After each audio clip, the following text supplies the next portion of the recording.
15 touchdowns. Old Macaulay looking at the Homer bench and saying, "Here, how do you like me now?" Him a gain of 2 to the 8-yard line. It'll be 3rd down and 7.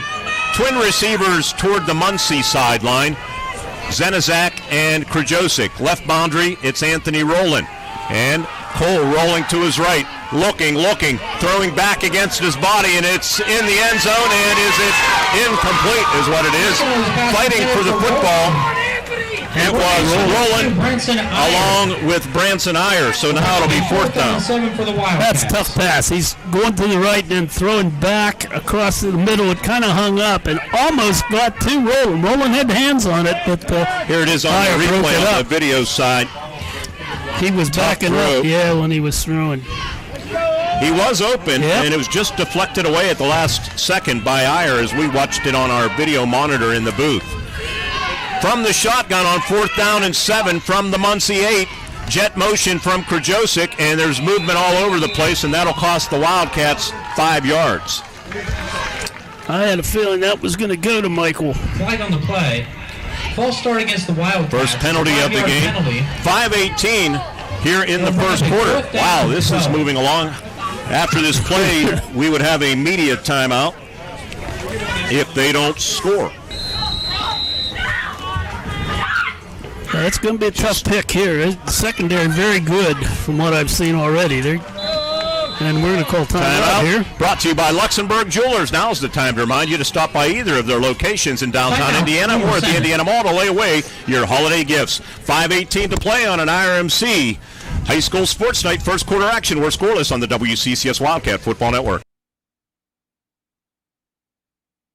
I'm running for judge because my story is like so many of yours. Born and raised here, I worked my way through college and law school. As a prosecutor, I'm tough. If you deal drugs, you go to jail. If you're a violent criminal, you go to jail. If you prey on children or seniors, you go to jail. I'm running for judge because we need someone with experience in protecting our community. I'm Gina Force, and I'm asking for your vote. Paid for by Gina Force for Judge. Hi, my name is Billy, and this is the bus that I take to school every day. It's a Smith bus. We have a really fun bus driver, and guess what? Smith Bus Company is hiring new drivers. That's right, Billy. Smith Bus Company is hiring. I'm State Senator Joe Pittman, wishing all our student athletes and their families every... The penalty, the football at the 13-yard line. Trips near side. Actually, also Henry, but he's blocking. Looking to pass, maybe set up the screen. There's a flag. We're going to have a hold on Homer Center, but it won't matter. The pass is incomplete. And we will have a media timeout. 5:11 to play in the first quarter from our S&T Bank broadcast booth. Relationship banking, one customer at a time. We're scoreless. Muncy ball when we return on.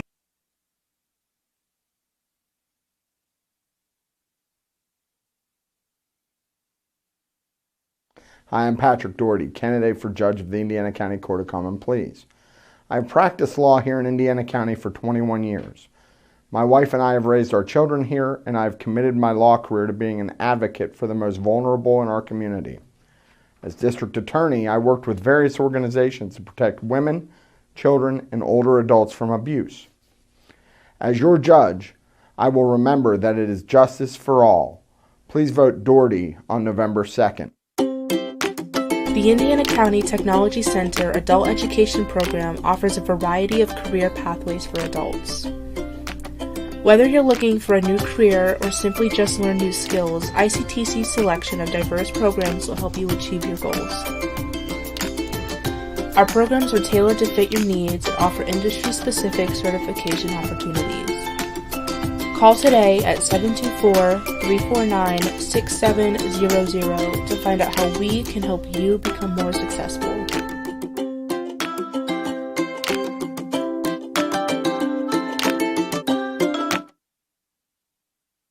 Drive of about 14 plays, Mark stalls after a short 5-yard penalty. And then, of course, the 4th down attempt there, the pass was incomplete. Nevertheless, there was a hold on the Wildcats. It was declined. So Muncy holds. Long story short, and they set themselves up. Homer Center's 12-yard line. Iyer hands it off, and into the secondary is Austin Johnson. And Johnson pops it up near the 24-yard line for about 11 yards from the 13 to the 23. So Johnson now 981 yards coming into tonight's action. His first carry of the night. So it goes for 11, and it takes him up to 992. Mason Bell saving an even bigger gain with a nice tackle there. Actually a gain of 10 as I re-look at it here. Toss left high, Nixon trying to get to the edge. Nixon on the carry for the Indians. Dragged down from behind by Riley Clevenger of the Homer Center Wildcats. I think the bus legs are now off. Gain of 4 on the play. Muncy team. Second down and 6. Nearly a 3-hour trip out here, and sometimes it takes a little while to get going. But hopefully that doesn't occur on this drive. Turn my audio down a little bit here. Second down, 6 to go. Rolling to his right, the quarterback Iyer throws, and it's dropped underneath by Austin Johnson. Iyer's pass intended for number 7, Austin Logan Johnson. Hill out here on the coverage. He didn't hit it, but I think he distracted the receiver there, Austin Johnson. 4:08 to play here in this scoreless first quarter. It's a big down here. If he can hold, if the Wildcats can hold, they ought to get decent field position. Trick is to hold. Twin receivers Chase Crawley, 12 receptions this season, and Ross Iyer near side. I formation, toss left to Nixon. Nixon keeps the legs moving, fighting for that lead chain. It's going to depend on the spot. The Indians bench, it looks like he's going to be a yard short of that first down. I want to thank head coach Sean Tatro for his cooperation this week. So let's see what the Indians do. These two 7-1 ball clubs. It's 4th down and a yard to go, and it appears they're going to go for it. Yeah, there's no change in personnel. Now, Homer got to be alert to hard count. Hard count. Very good.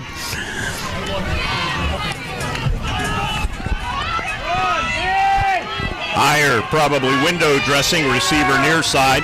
They go power I formation, and the Wildcats jump. They did it. And it's Isaiah Bentz that will give them the automatic 5. Encroachment on the Homer Center. Well, Coach Page penalty in the yards will be up for fired up on there. They gotta close him down, keep him a little bit under control there. He's very upset though. That's the one thing you gotta be aware of. Whether they were doing that or not, Homer jumped. So the ball now at the 37 of Muncy. I formation and rolling to his right. Quarterback Iyer throws too tall for the tall Ross Iyer. Ball goes into the Wildcat bench. Iyer is 6'4" junior, has 14 receptions for 364 yards, a 26-yard average. Again, we want to say hello to the Muncy Indian fans back in Lycoming County. Beautiful part of our Commonwealth. Not far from Williamsport, with the Little League World Series. Well, they played Sayre, and I actually dated a girl from Sayre back in my college days. Hope the wife isn't listening. That girl wisely dumped you, something your wife is probably wishing she did.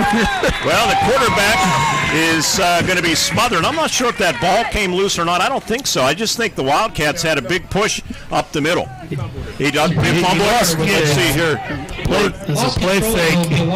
Yeah, he faked to that. No, I don't think he did fumble. I think he just kind of lost control, but he never did actually fumble it. But big break.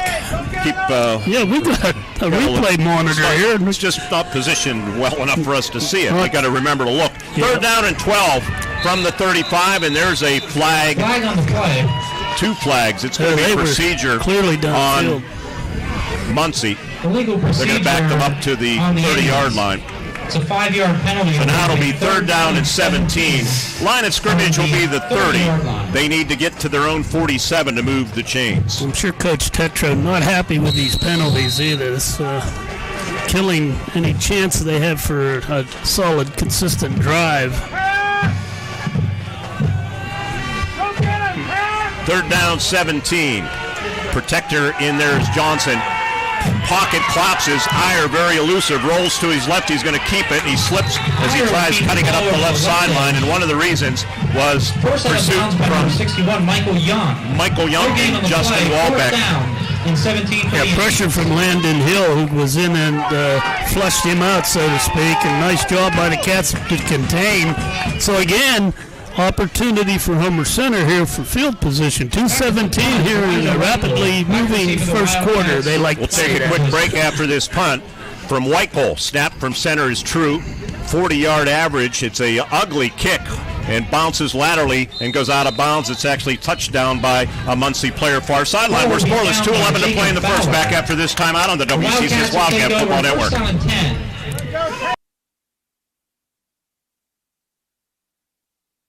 I'm running for judge because my story is like so many of yours. Born and raised here, I worked my way through college and law school. As a prosecutor, I'm tough. If you deal drugs, you go to jail. If you're a violent criminal, you go to jail. If you prey on children or seniors, you go to jail. I'm running for judge because we need someone with experience in protecting our community. I'm Gina Force, and I'm asking for your vote. Paid for by Gina Force for Judge.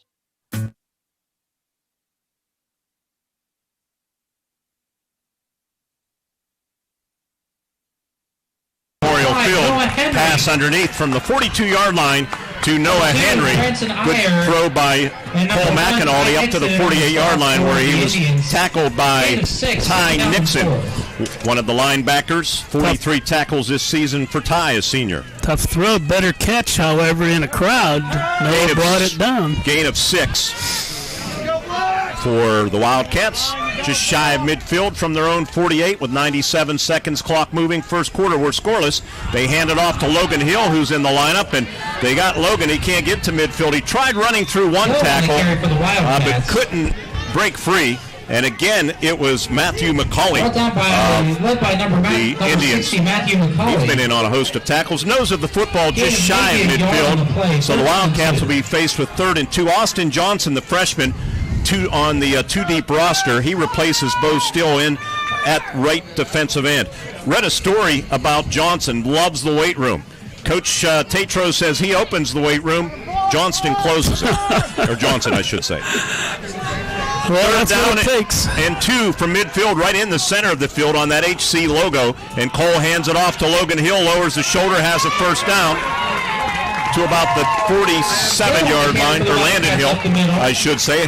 Boy, I made the same mistake.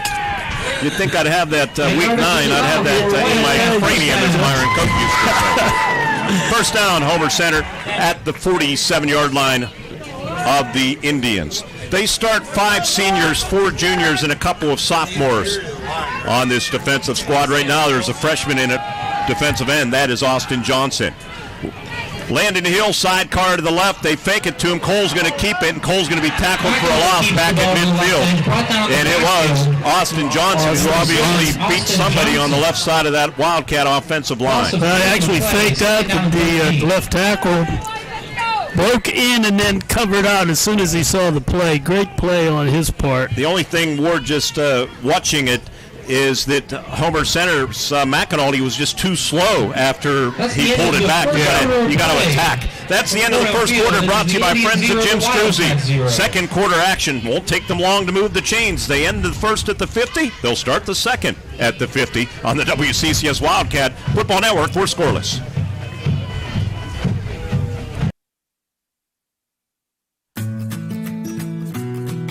Hi, my name is Billy, and this is the bus that I take to school every day. It's a Smith bus.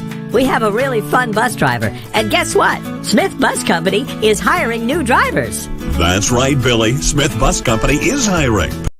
I'm State Senator Joe Pittman, wishing all our student athletes and their families every success on the gridiron. Friday Night Lights are always exciting, and I recognize how important it is for our students to be involved in activities, whether it be in athletics or the performing arts. These have been challenging times, and I salute not only all of our students, but also all who guide them, on and off the gridiron. And I wish all of our hometown teams the best of luck this season.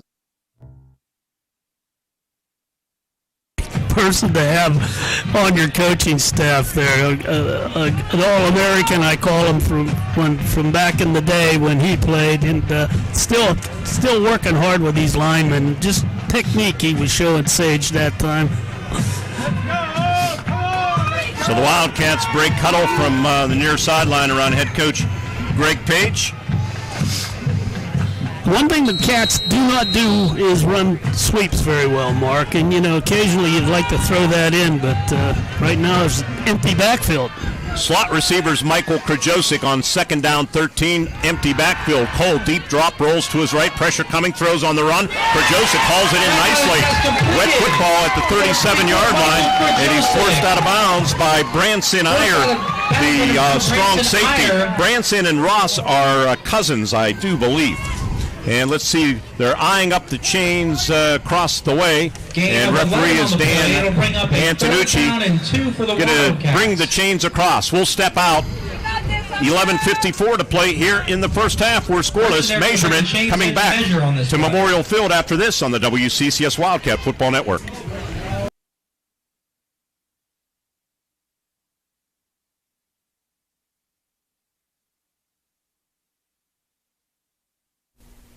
Hi, I'm Patrick Doherty, candidate for judge of the Indiana County Court of Common Pleas.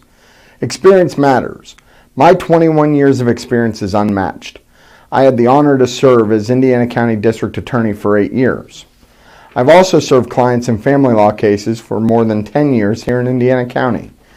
When you vote for judge, make educated decisions and allow me to take my 21 years of experience and wisdom to the Court of Common Pleas. Vote Doherty November 2nd. Your grandmother's fine china, those trendy sneakers, your collection of hand-carved duck decoys. Auto Owners protects your home. Because, well, somebody should. That's simple human sense.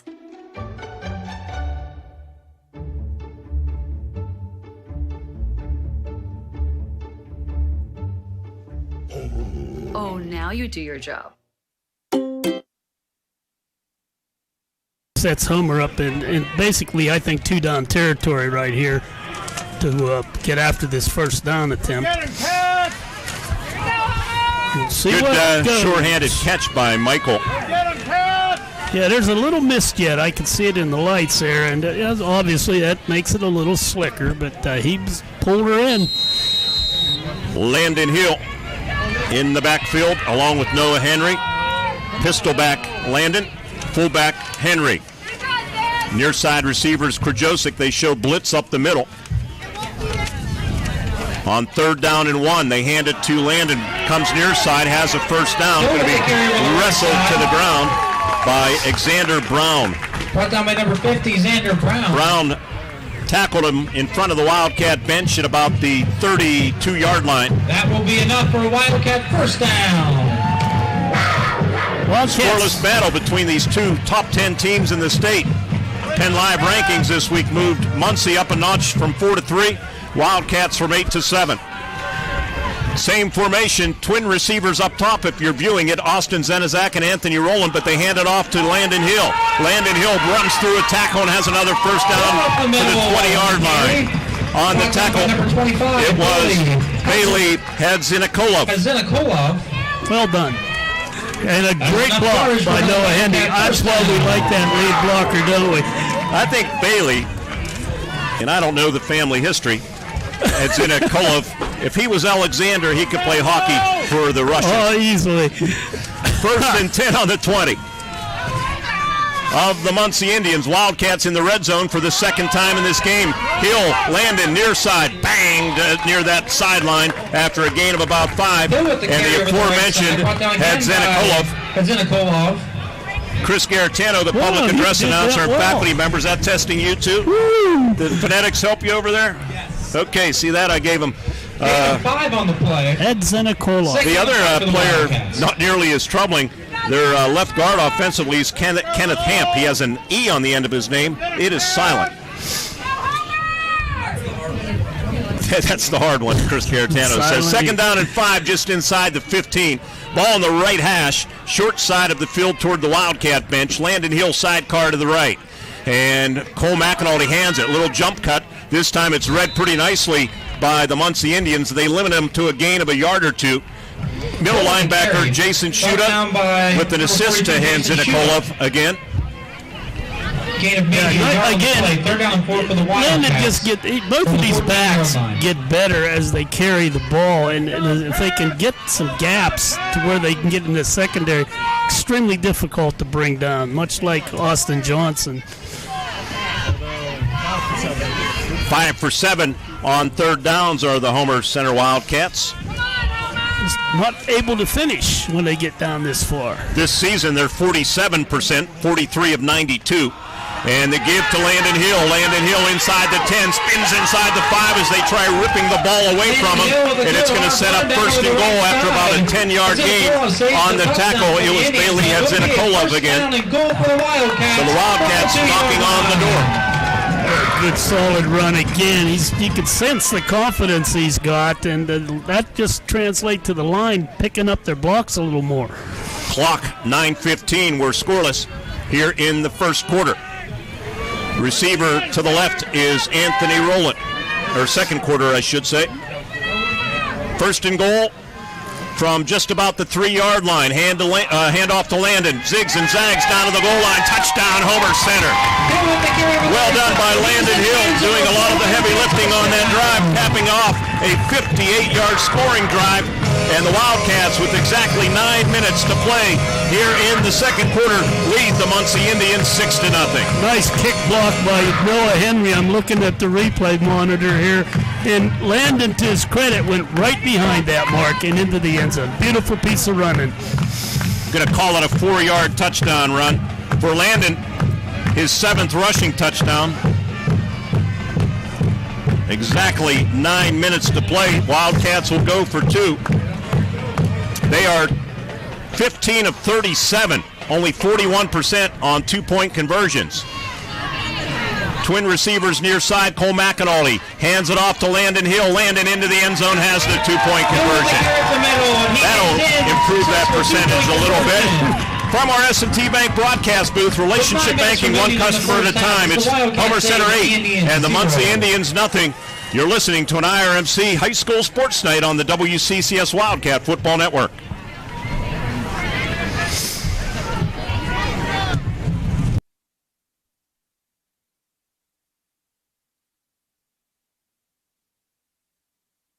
I'm running for judge because my story is like so many of yours. Born and raised here, I worked my way through college and law school. As a prosecutor, I'm tough. If you deal drugs, you go to jail. If you're a violent criminal, you go to jail. If you prey on children or seniors, you go to jail. I'm running for judge because we need someone with experience in protecting our community. I'm Gina Force, and I'm asking for your vote.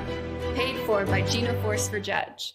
I'm Shannon Lipniskus. Hutton Blues Insurance of Indiana is proud to support high school football. I'm Jay Blues. You can't beat football season, and when it comes to your insurance needs, you won't beat the service we provide at Hutton Blues Insurance. Our family business has served Indiana and the surrounding counties for more than 3 decades. Once you do business with Hutton Blues Insurance, we'll make you a customer for life. So best of luck, area teams, from your friends at Hutton Blues Insurance in Indiana.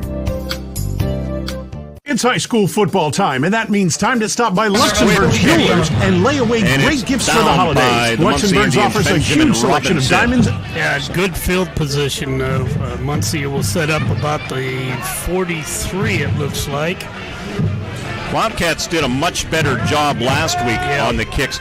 The Luther Ford drive summary, 11 plays, 58 yards. It took 5-11. They were 3 for 3 on third down. Picked up 4 first downs along the way. Drive summaries all night long, driven by Luther Ford Lincoln in Homer City. Shop online at lutherford.com. From the 43, toss right to Ty Nixon. Wildcats try stringing it out. He does find a little seam. Pops it up over the 45, up near the 47 or 48-yard line. On the tackle, Mason Bell. 44, Mason Bell. They put it down Gain of 5 on the play. at the 48. So it'll be a gain of 5. Second down and 5. Homer Center leading 8-0. Good job on that, however. They turned it in and allowed the inside pursuit to come over, so 5 yards is significant. They give on an inside trap, and with the football banging his way for a first down, that is Austin Johnson. They never really, they now get him down to the ground. They're going to give him the 45-yard line. Gain of about 7. Gain of 7 on the play. And Muncy trying to answer Homer Center's score. You look at Johnson from here, and you can see that the kid is extremely strong, and you can tell a weightlifter when you see a weightlifter, and he's definitely got the frame for it, and he's going to be alert. Austin Johnson now 2 yards shy of 1,000 this season. I formation behind Iyer. They're going to throw out the flat, and it's through the fingers, and is it a lateral? And the Wildcats pick up the ball, but it's not. I didn't think it was, but you never take it for granted. Ball straight down the line of scrimmage and went right through the hands of Chase Crawley. Second quarter, United 8, Penns Manor 0. River Valley 6, Northern Cambria 0. Coach Page was making his case down there for a lateral, but didn't get it. Second down and 10 from the 45. Sean Tatro, the head coach of the Indians, in his 7th season, 50-29 record. Play action pass, throwing Iyer, pretty good arm, has a receiver for a first down, and Colin Troop knocks the receiver, tight end Bailey Hedzinikolov out of bounds, but not before they pick up 20 yards. Well thrown ball, a lot of authority as we look at it, no pressure at all, and Iyer threw a strike, and free on that sideline was Hedzinikolov. It's an old Homer play there. They faked the crossbuck, as I call it, with a counter, and that left quarterback wide open, had plenty of time to look over the field, and the receiver was wide open. A drive here, a nice response by Muncy. Ball at the Wildcat 25. Offset eye, they fake it, rolling to his left and throwing for the end zone, and it is incomplete right underneath the goalpost. I think the receiver, Ross Iyer, was expecting that ball to hit the goalpost. There's a flag, and it's going to be holding on the Muncy Indians, so that'll back them up 10. Well, that's a 10-yard penalty. That was a 40-yard in the air type pass. A little too long. If he'd have caught it, he'd have been out of the end zone.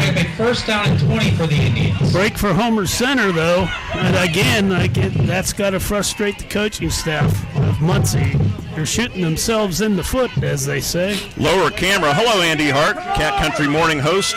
Pressed into duty that he wasn't expecting tonight. Upstairs is Zachary Vogt. First and 20 from the 35-yard line. Toss right to Austin Johnson. Johnson trying to get to the edge. Justin Walbeck drags him down from behind after a short gain.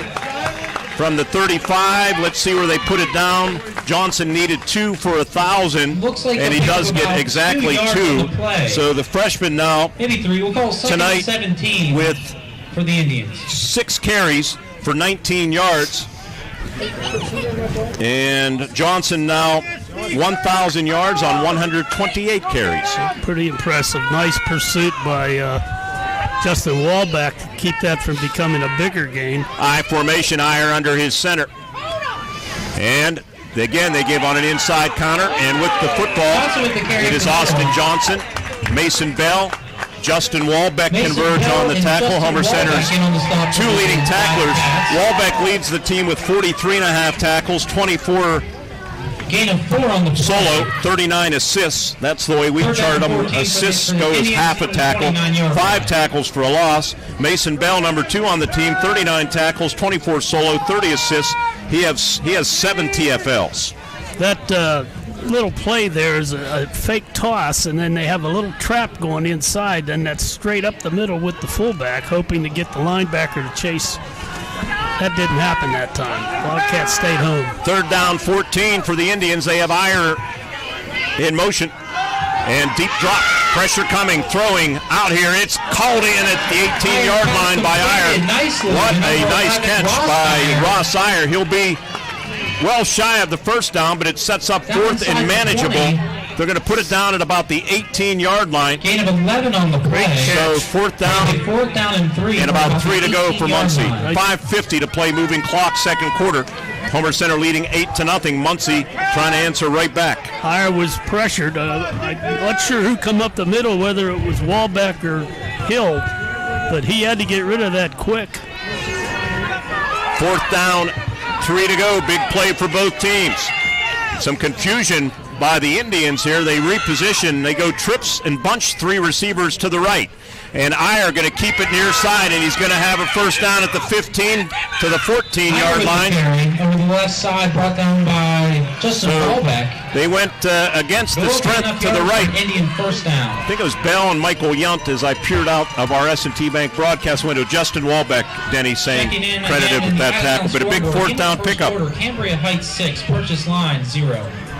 Cambria Heights over the Red Dragons 6-zip, but Red Dragons hanging tough. From the 13-yard line, 1st and goal for the 1st and 10 for the Indians. And they're going to throw out in the flat, little bubble screen to Iyer. Iyer to the 10, right sideline to the 5, makes a man miss, and he got in the end zone just inside that orange pylon on the far side of the field.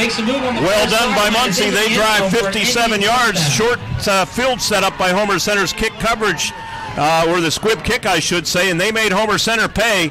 They drive 57 yards, and it's 8-6, and looks like they're going to kick the football here. That pass into the flat was huge in that drive.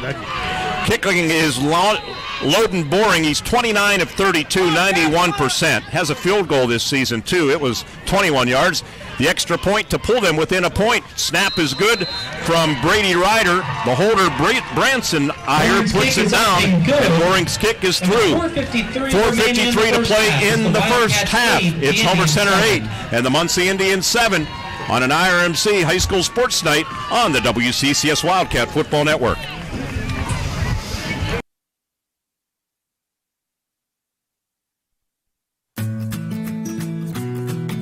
Hi, my name is Billy, and this is the bus that I take to school every day. It's a Smith bus. We have a really fun bus driver, and guess what? Smith Bus Company is hiring new drivers. That's right, Billy. Smith Bus Company is hiring. I'm State Senator Joe Pittman, wishing all our student athletes and their families every success on the gridiron. Friday night lights are always exciting, and I recognize how important it is for our students to be involved in activities, whether it be in athletics or the performing arts. These have been challenging times, and I salute not only all of our students, but also all who guide them, on and off the gridiron. And I wish all of our hometown teams the best of luck this season.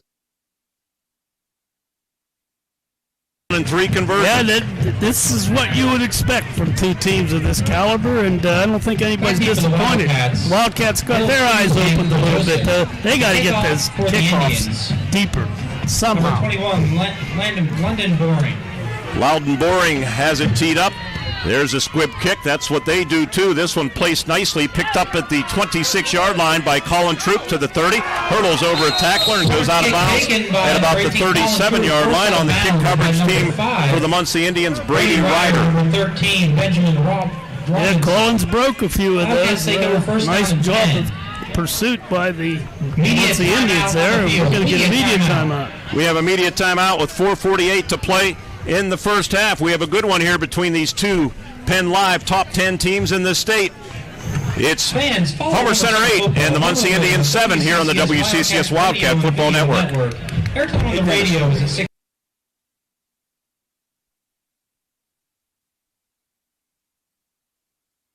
Hi, I'm Patrick Doherty, candidate for judge of the Indiana County Court of Common Pleas. I've practiced law here in Indiana County for 21 years. My wife and I have raised our children here, and I've committed my law career to being an advocate for the most vulnerable in our community. As district attorney, I worked with various organizations to protect women, children, and older adults from abuse.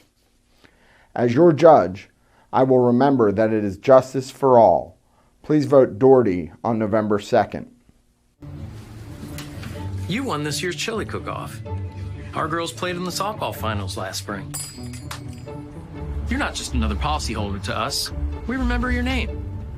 Hi, Cheryl. He remembered my name. Because it's your name. That's simple human sense.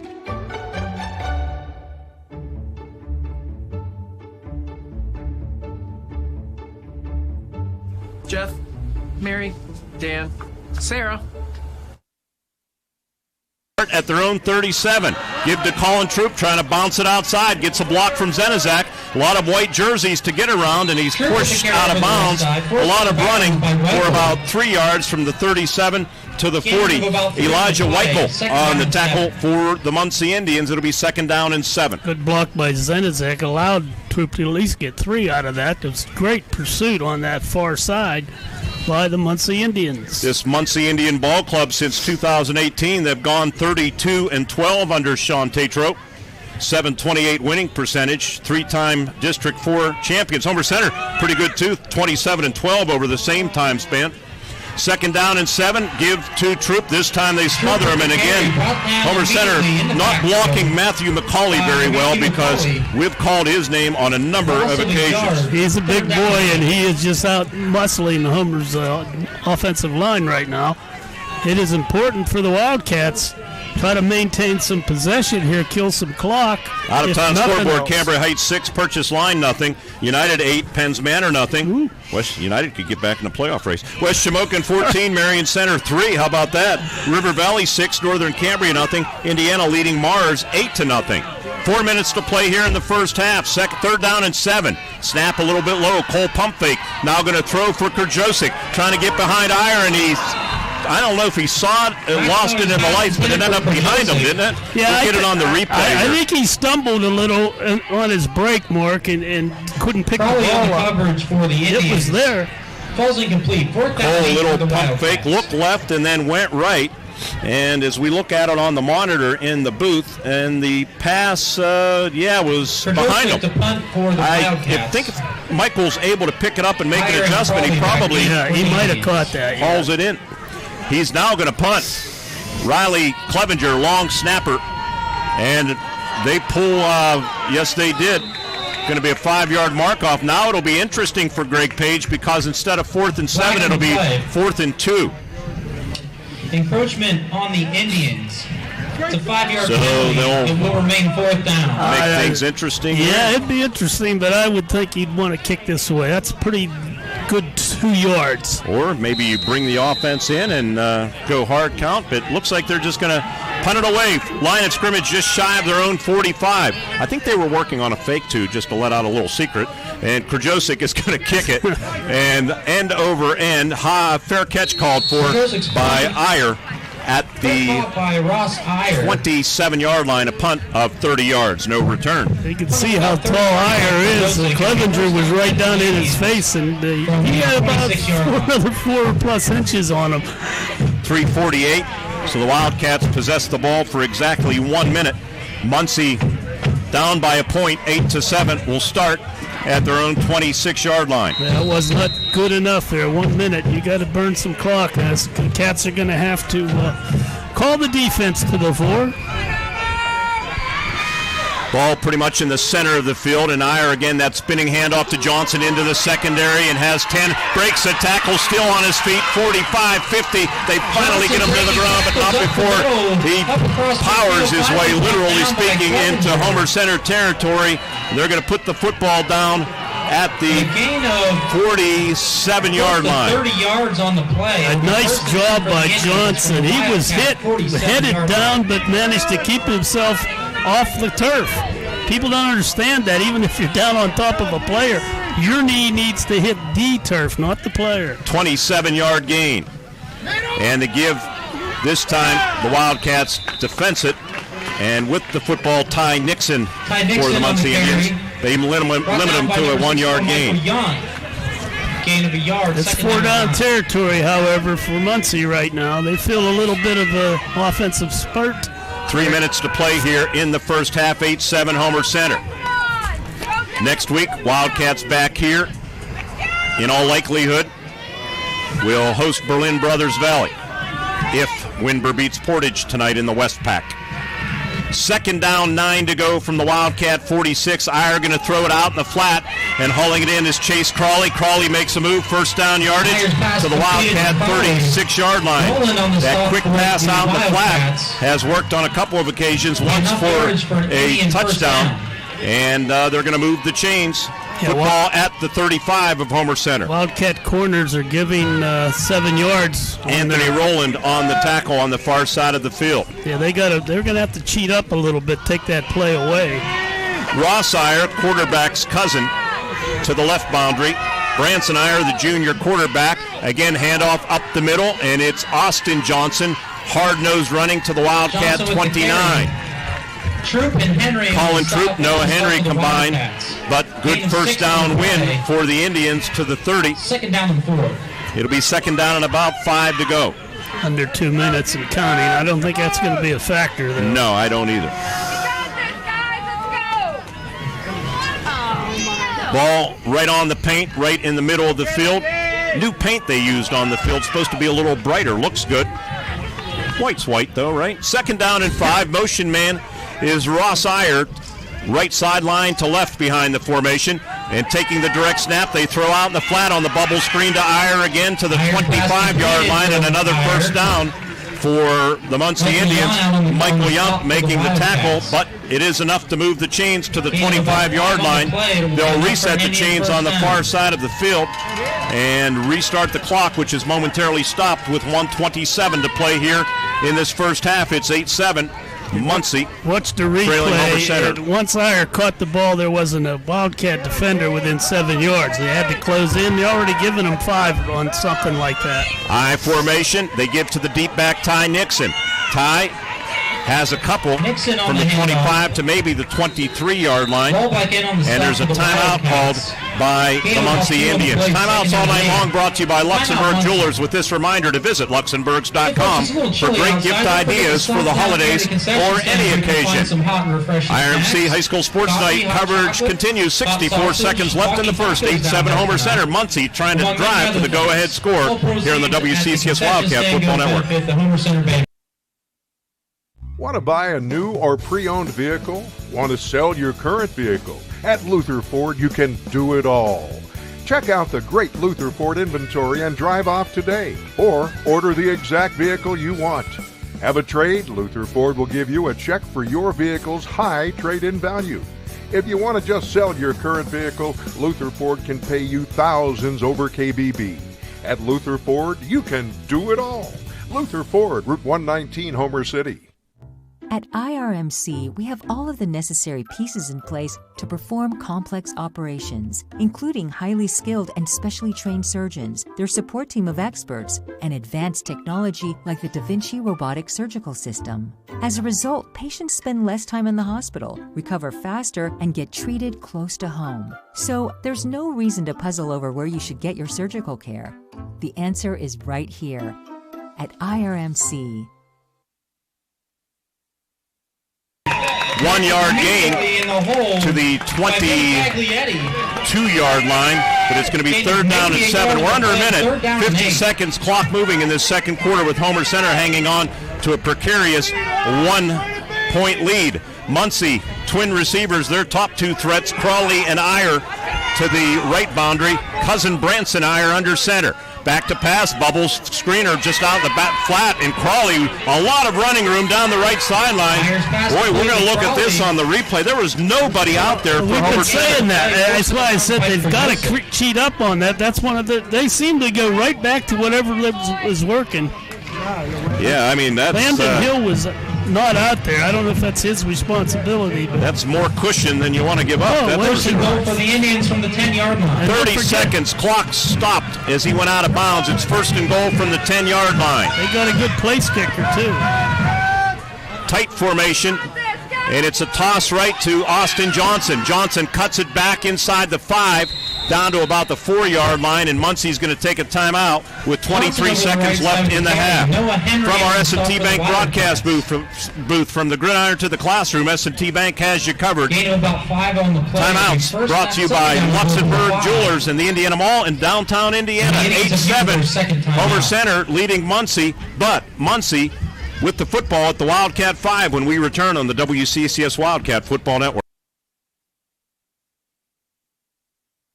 I'm Shannon Lutniskus. Hutton Blues Insurance of Indiana is proud to support high school football. I'm Jay Blues. You can't beat football season, and when it comes to your insurance needs, you won't beat the service we provide at Hutton Blues Insurance. Our family business has served Indiana and the surrounding counties for more than 3 decades.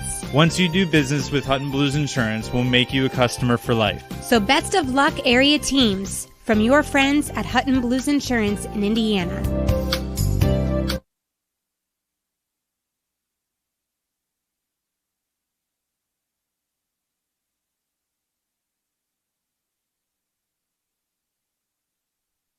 Timeout with 23 seconds on the clock. Muncy second down and goal from the Wildcat 5-yard line. Wildcat defense trots back out. Homer Center will get the ball to start the second half. See what Muncy does here. On second down and goal from the 5, I believe they have 1 timeout remaining. Receivers to the short side, Muncy sideline, Ross Iyer and Chase Crawley. I formation behind Branson Iyer. They give inside handoff and toward the goal line, and evidently a little bit short is Johnson.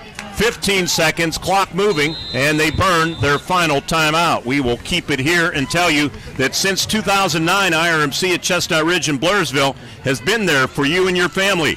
With convenient access, Urgent Care is open 7 days a week from 8 a.m. to 8 p.m. With seamless access to the main IRMC campus, IRMC in Indiana. Count on IRMC at Chestnut Ridge, Old Route 22 in Blairsville. Enough with the waiting game. Get out, get in, get out, get better. IRMC at Chestnut Ridge, a part of the IRMC family. Better health, better life. And that's a good time for that commercial, Mark. It looks like Austin Johnson is down, and that's who they're working on out there. Oh, I didn't even see that I looked to my court forward to my left. Yeah.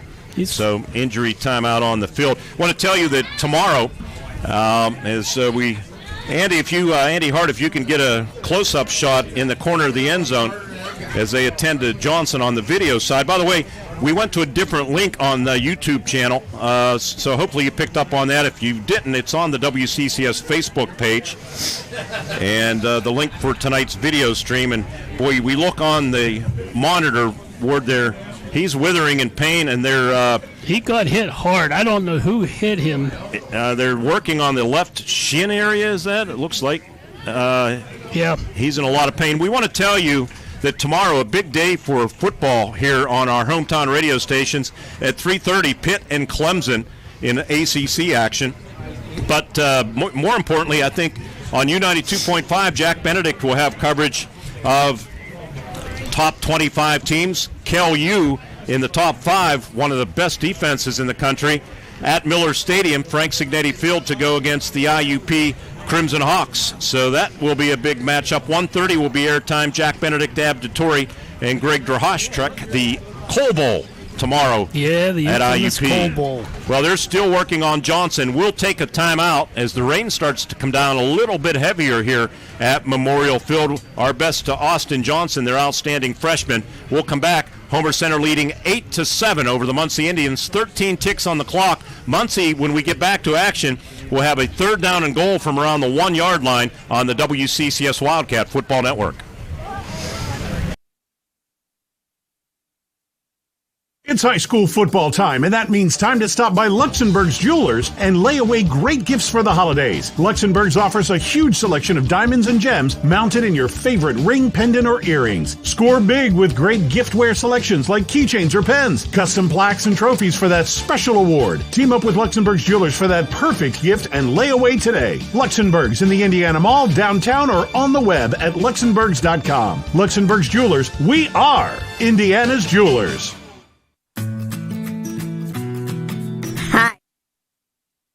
And goal from about the 1-yard line. And quarterback Branson Iyer under center. Turns, hands it off to the deep back Nixon into the end zone for a touchdown. With 9 seconds left in the first half, the Muncy Indians have taken the lead over Homer Center. Muncy 13 and Homer Center 8 as they drive 74 yards.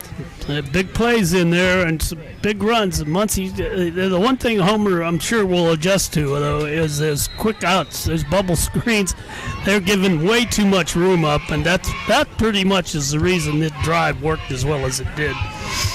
Loudon Boring to attempt the extra point. Snap is good from Brady Ryder, and it's put down by Meyer. And Boring's kick is good. He's now 31 of 34 this season, and it's 14-8. Muncy over the Homer Center Wildcats. We'll have a Muncy kickoff and conclude this first half and get ready for our ITT halftime report when we continue on the WCCS Wildcat Football Network.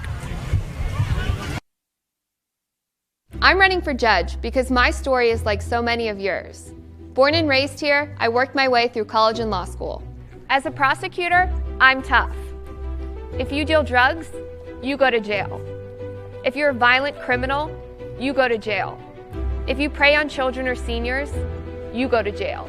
I'm running for judge because we need someone with experience in protecting our community.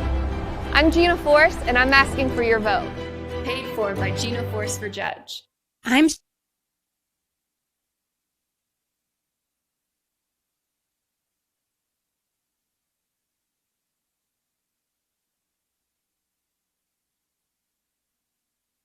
Memorial Phil Luther Ford Drive summary. 11 plays, 74 yards. It took 3 minutes and 39 seconds. They picked up 4 first downs along the way.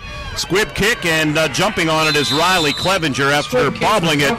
He did the wise thing and jumped on it at the 35, and there's 6 ticks on the clock. I'm sure the Wildcats will take a knee and head to the locker room. You're sure of that, huh?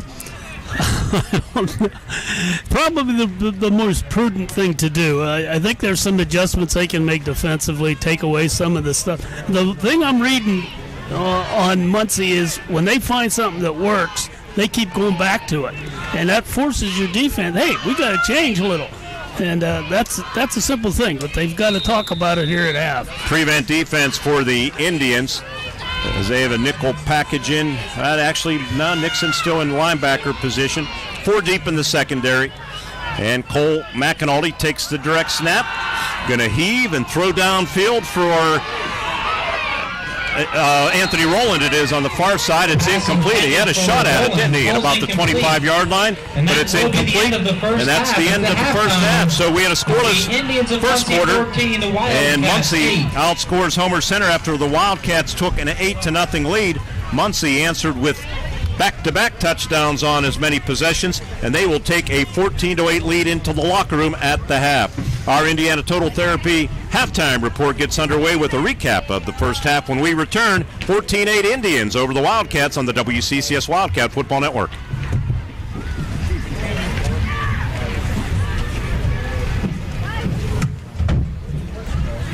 Johnson still. Ladies and gentlemen, at this time gathered in the south or north end zone are the members of the 2021 Homer City Bears 5th and 6th grade football team.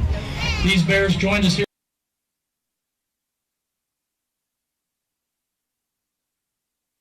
Hi, I'm Patrick Doherty, candidate for judge of the Indiana County Court of Common Pleas. I've practiced law here in Indiana County for 21 years. My wife and I have raised our children here, and I've committed my law career to being an advocate for the most vulnerable in our community. As district attorney, I worked with various organizations to protect women, children, and older adults from abuse. As your judge, I will remember that it is justice for all. Please vote Doherty on November 2nd. You won this year's chili cook-off. Our girls played in the softball finals last spring. You're not just another policyholder to us. We remember your name. Hi, Cheryl. He remembered my name. Because it's your name. That's simple human sense.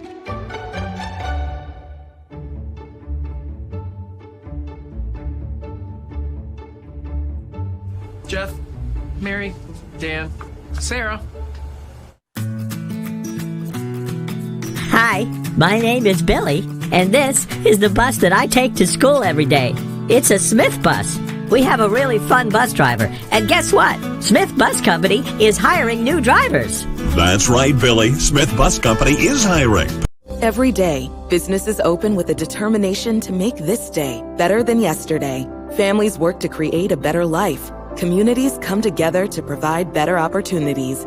At First Commonwealth, we're proud to be part of this journey to a better tomorrow, to provide resources that help businesses succeed, to inspire families to save for a brighter financial future, to help support our communities and keep them strong, and be better together every day.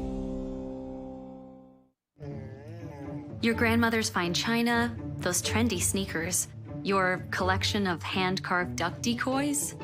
Auto Owners protects your home. Because, well, somebody should. That's simple human sense. Memorial Field in Homer City. The 6th grade starters. They're honoring the Homer City Bears 11 and 12-year-old team who finished undefeated. Oh, now you do your job. League championship by defeating The Indiana County Technology Center Adult Education Program offers a variety of career pathways for adults. Whether you're looking for a new career or simply just learn new skills, ICTC's selection of diverse programs will help you achieve your goals. Our programs are tailored to fit your needs and offer industry-specific certification opportunities. Call today at 724-349-6700. They drove it down to the Muncy 13, but it ended up stalling. They had a first and goal from the 11. 3 plays. Picked up 3 yards, and then there was a procedure penalty, backed them up to the 13, and then 4th and 13, an incomplete pass, and there's a holding penalty on that to boot. So Muncy took over at the 13, picked up a first down, and ended up stalling at the 30-yard line. They got a 28-yard punt from Elijah Weissel. Wildcats starting with 2:11 to play in the first quarter at their own 42-yard line. Went on a touchdown drive for the game's opening points. As the first quarter ended, actually, Landon Hill was tackled for a 3-yard loss back to midfield. But on a 2nd down and 13, a pass from Paul McAnally to Michael Krajosik took the football to the Muncy 37-yard line. They worked it down to the 4-yard line. Landon Hill, 37 yards on the drive, rushing of the 58-yard drive. He had 37 of them. And they had a first down and goal from the Indians' 4-yard line. Aaron Marshall. This year's drum majors are Annalie Spade and Ashley Newmont. Tomorrow evening, the band will be traveling to DuBois, PA for the Region 11 Championships. They will be performing from the stands this evening to keep their uniforms, props, and equipment clean and dry. Tomorrow's performance time is 7:30, so if you'd like to support the band and go north for a full evening of competition, the show begins at 5 p.m. at DuBois. They went for 2, and Landon Hill ran it in for the 2-point conversion. Exactly 9 minutes to play in the quarter. It was 8-0, but Muncy responded after Homer Center didn't execute the squib kick very well. They gave up field position. Muncy started at the 43-yard line on a 2nd down and 10 play, a 20-yard pass complete to Bailey Hedzinakolov, took the football to the Homer Center 25-yard line. On a 1st and 10 from the 25, the Indians were charged with holding, pushed them back to the 35, but it didn't deter them. They got it down a 4th and 3 play. Iyer ran it to the Homer Center 13-yard line, and from there, on 1st and 10 from the 13, Muncy finished off the short touchdown drive.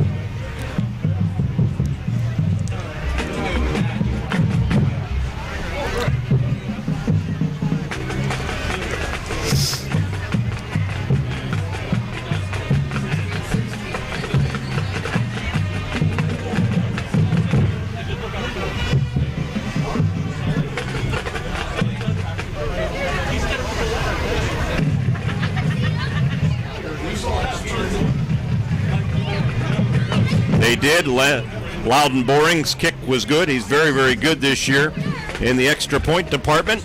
And a 10-play, 57-yard drive that took 4:07, made it 8-7. Wildcats offense, no traction on a wet field on their next possession. They went 3 and out, got a 30-yard Michael Krajosik punt. Started Muncy at their own 26-yard line. And Muncy, on the go-ahead drive that took it down to the final seconds, they got a 27-yard run from their freshman Austin Johnson, who was hurt on a 2nd down and goal play on the drive. Looked like it was pretty serious, but he got off after a long delay and walked to the sideline under his own power and really didn't look that worse for wear. We'll see how he comes out in the second half. They burned their final timeout, so it was either score or let the time expire. I don't think they'd have gotten off a 4th down and goal play. They had a 3rd and goal from the 1, and here's what happened.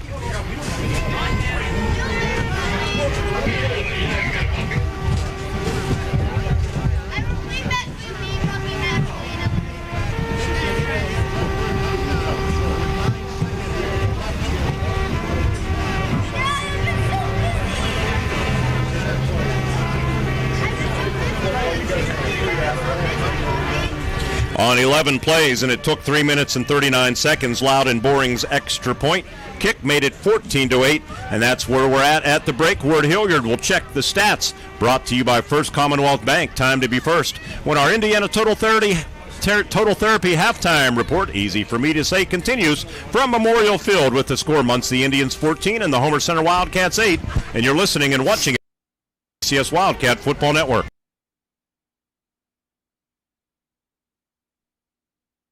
I'm running for judge because my story is like so many of yours. Born and raised here, I worked my way through college and law school. As a prosecutor, I'm tough. If you deal drugs, you go to jail. If you're a violent criminal, you go to jail. If you prey on children or seniors, you go to jail. I'm running for judge because we need someone with experience in protecting our community. I'm Gina Force, and I'm asking for your vote. Paid for by Gina Force for Judge. I'm Shannon Lipniskus. Hutton Blues Insurance of Indiana is proud to support high school football. I'm Jay Blues. You can't beat football season, and when it comes to your insurance needs, you won't beat the service we provide at Hutton Blues Insurance. Our family business has served Indiana and the surrounding counties for more than 3 decades. Once you do business with Hutton Blues Insurance, we'll make you a customer for life. So best of luck, area teams, from your friends at Hutton Blues Insurance in Indiana. Hi, my name is Billy, and this is the bus that I take to school every day. It's a Smith bus. We have a really fun bus driver, and guess what? Smith Bus Company is hiring new drivers. That's right, Billy. Smith Bus Company is hiring. It's high school football time, and that means time to stop by Luxembourg's Jewelers and lay away great gifts for the holidays. Luxembourg's offers a huge selection of diamonds and gems mounted in your favorite ring, pendant, or earrings. Score big with great giftware selections like keychains or pens, custom plaques and trophies for that special award. Team up with Luxembourg's Jewelers for that perfect gift and lay away today. Luxembourg's in the Indiana Mall, downtown, or on the web at luxembourgs.com. Luxembourg's Jewelers, we are Indiana's Jewelers. I'm State Senator Joe Pittman, wishing all our student athletes and their families every success on the gridiron. Friday night lights are always exciting, and I recognize how important it is for our students to be involved in activities, whether it be in athletics or the performing arts. These have been challenging times, and I salute not only all of our students, but also all who guide them, on and off the gridiron. And I wish all of our hometown teams the best of luck this season. Want to buy a new or pre-owned vehicle? Want to sell your current vehicle? At Luther Ford, you can do it all. Check out the great Luther Ford inventory and drive off today, or order the exact vehicle you want. Have a trade? Luther Ford will give you a check for your vehicle's high trade-in value. If you want to just sell your current vehicle, Luther Ford can pay you thousands over KBB. At Luther Ford, you can do it all. Luther Ford, Route 119, Homer City. Hi, I'm Patrick Doherty, candidate for judge of the Indiana County Court of Common Pleas. I've practiced law here in Indiana County for 21 years. My wife and I have raised our children here, and I've committed my law career to being an advocate for the most vulnerable in our community. As district attorney, I worked with various organizations to protect women, children, and older adults from abuse. As your judge, I will remember that it is justice for all. Please vote Doherty on November 2nd. 14-8 halftime lead. For Muncy, Johnson had 9 carries, 65 yards. I put him over 1,000 for the year. Ty Nixon checked in with 8 carries for 21 yards. He had the touchdown here late in the second quarter. And then Branson Iyer, 4 carries, 2 yards. 21 rushing attempts, 88 yards, and a touchdown for Muncy. Through the air, Iyer, very respectable, 6 of 10, 72 yards and a touchdown. And that gives them a total, Muncy, a total of 31 offensive plays, 160 yards, 12:39 time of possession. For Homer Center, Colin Troop, 9 carries, 37 yards. Landon Hill had 8 carries for 42 and a touchdown. Cole McAnulty, 2 for 4 yards. Homer had 19 rushes, 83 yards and a touchdown. Through the air, Cole McAnulty is 4 of 9 for 39 yards. Homer had 28 offensive plays, 122 yards, possessed the ball 11-21. I will say I watched Johnson. He was on the bench where the team had left for the halftime. He was kind of limping his way across the field. Whether he plays or not, I don't know, but I don't think he's going to be quite as effective if it's causing him to limp. We'll see. All right, and our out-of-town scoreboard. Windber, by the way, leading Portage at last report, 26-0. So they're going to remain undefeated, and that will lock up Homer Center hosting Berlin Brothers Valley in the crossover weekend. Next weekend, the Appalachian Bowl will feature Cambria Heights and also the Windber Ramblers now with that big lead that they have over Portage. Homer Center will host Berlin Brothers Valley, a team to watch in the Penn Live Top 10 rankings, Class 2A school, and a pretty large one at that. Out-of-town scoreboard. These are halftime scores, Jerry. Penns Manor and United tied up at 16 apiece. Wow, Purchase Line, kudos, hanging tight with Cambria Heights, 20-14. River Valley leads Northern Cambria 21-0 at the break. This one really surprises me. West Shamokin 28 after giving up 62 to Conemaugh Valley last Saturday. They lead Marion Center 28-3. And Indiana, big game for them down at Mars and Allison Park. They lead Mars Planets. What was that score, Jerry? 20-3. All right, so we're going to come back with more. Again, Windber leading Portage 26-0. Last report we had on that game. We're going to come back, get the second half underway. That's the ITT Indiana Total Therapy halftime report. Stay with us for the second half kickoff. Coming up next, it's Muncy 14 and the Homer Center Wildcats 8 on the WCCS Wildcat Football Network.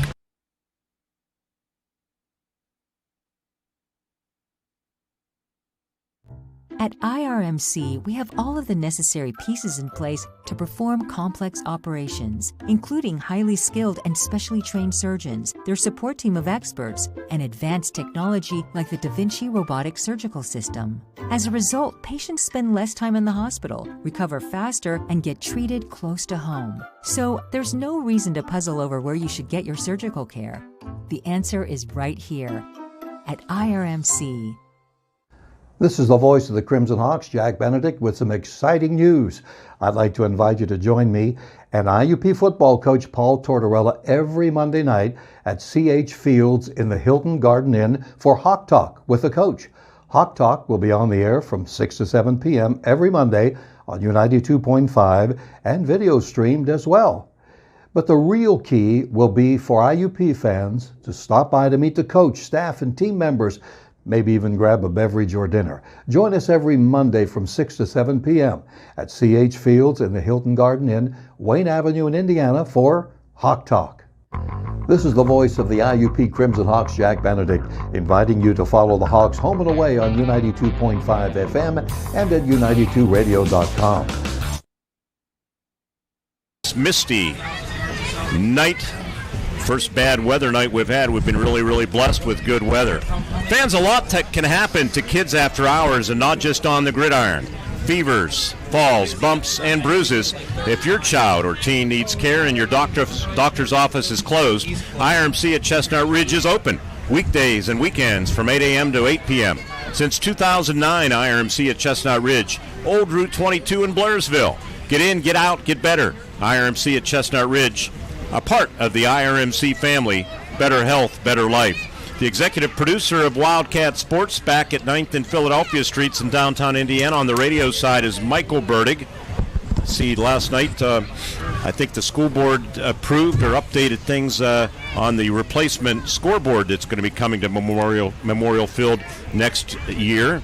And I think they're working on the press box, too, which is good news, and all of it overdue. And it's a shame, it's such a tight economy, Ward. You have to watch every dollar. I'm sure going to be some major fundraising efforts. So, Michael, good job on all of that, and to all of the school board. By the way, they were honored, many of them. Vicki Smith, 24 years of service.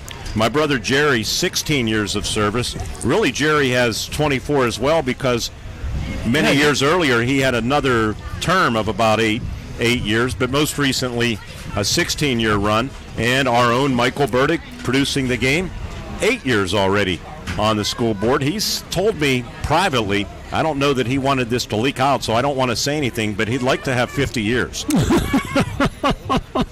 He's going to go for that. I think you've been topping the wine keg again. Our video producer tonight on the video stream, John Smathers.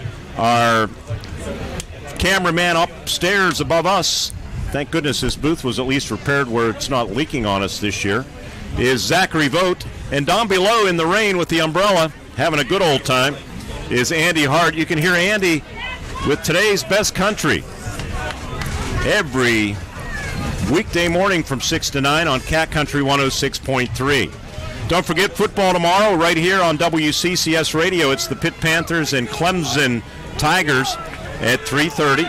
And then on U92.5, the voice of the Crimson Hawks, IUP, the Coal Bowl. Battle of top 25 teams. They will host KLU, Jack Benedict, and the crew at 1:30. Our statistician in the booth is Jerry Rossai. Jerry not getting any love tonight. Wave to everybody. And our spotter is Dennis Mester. Third quarter, Michael, are you ready? Is being brought to you in part by Landon Hill, Colin Troop, and Michael Krajosik. To kick off for the Indians will be number 21, Loudon Boarding.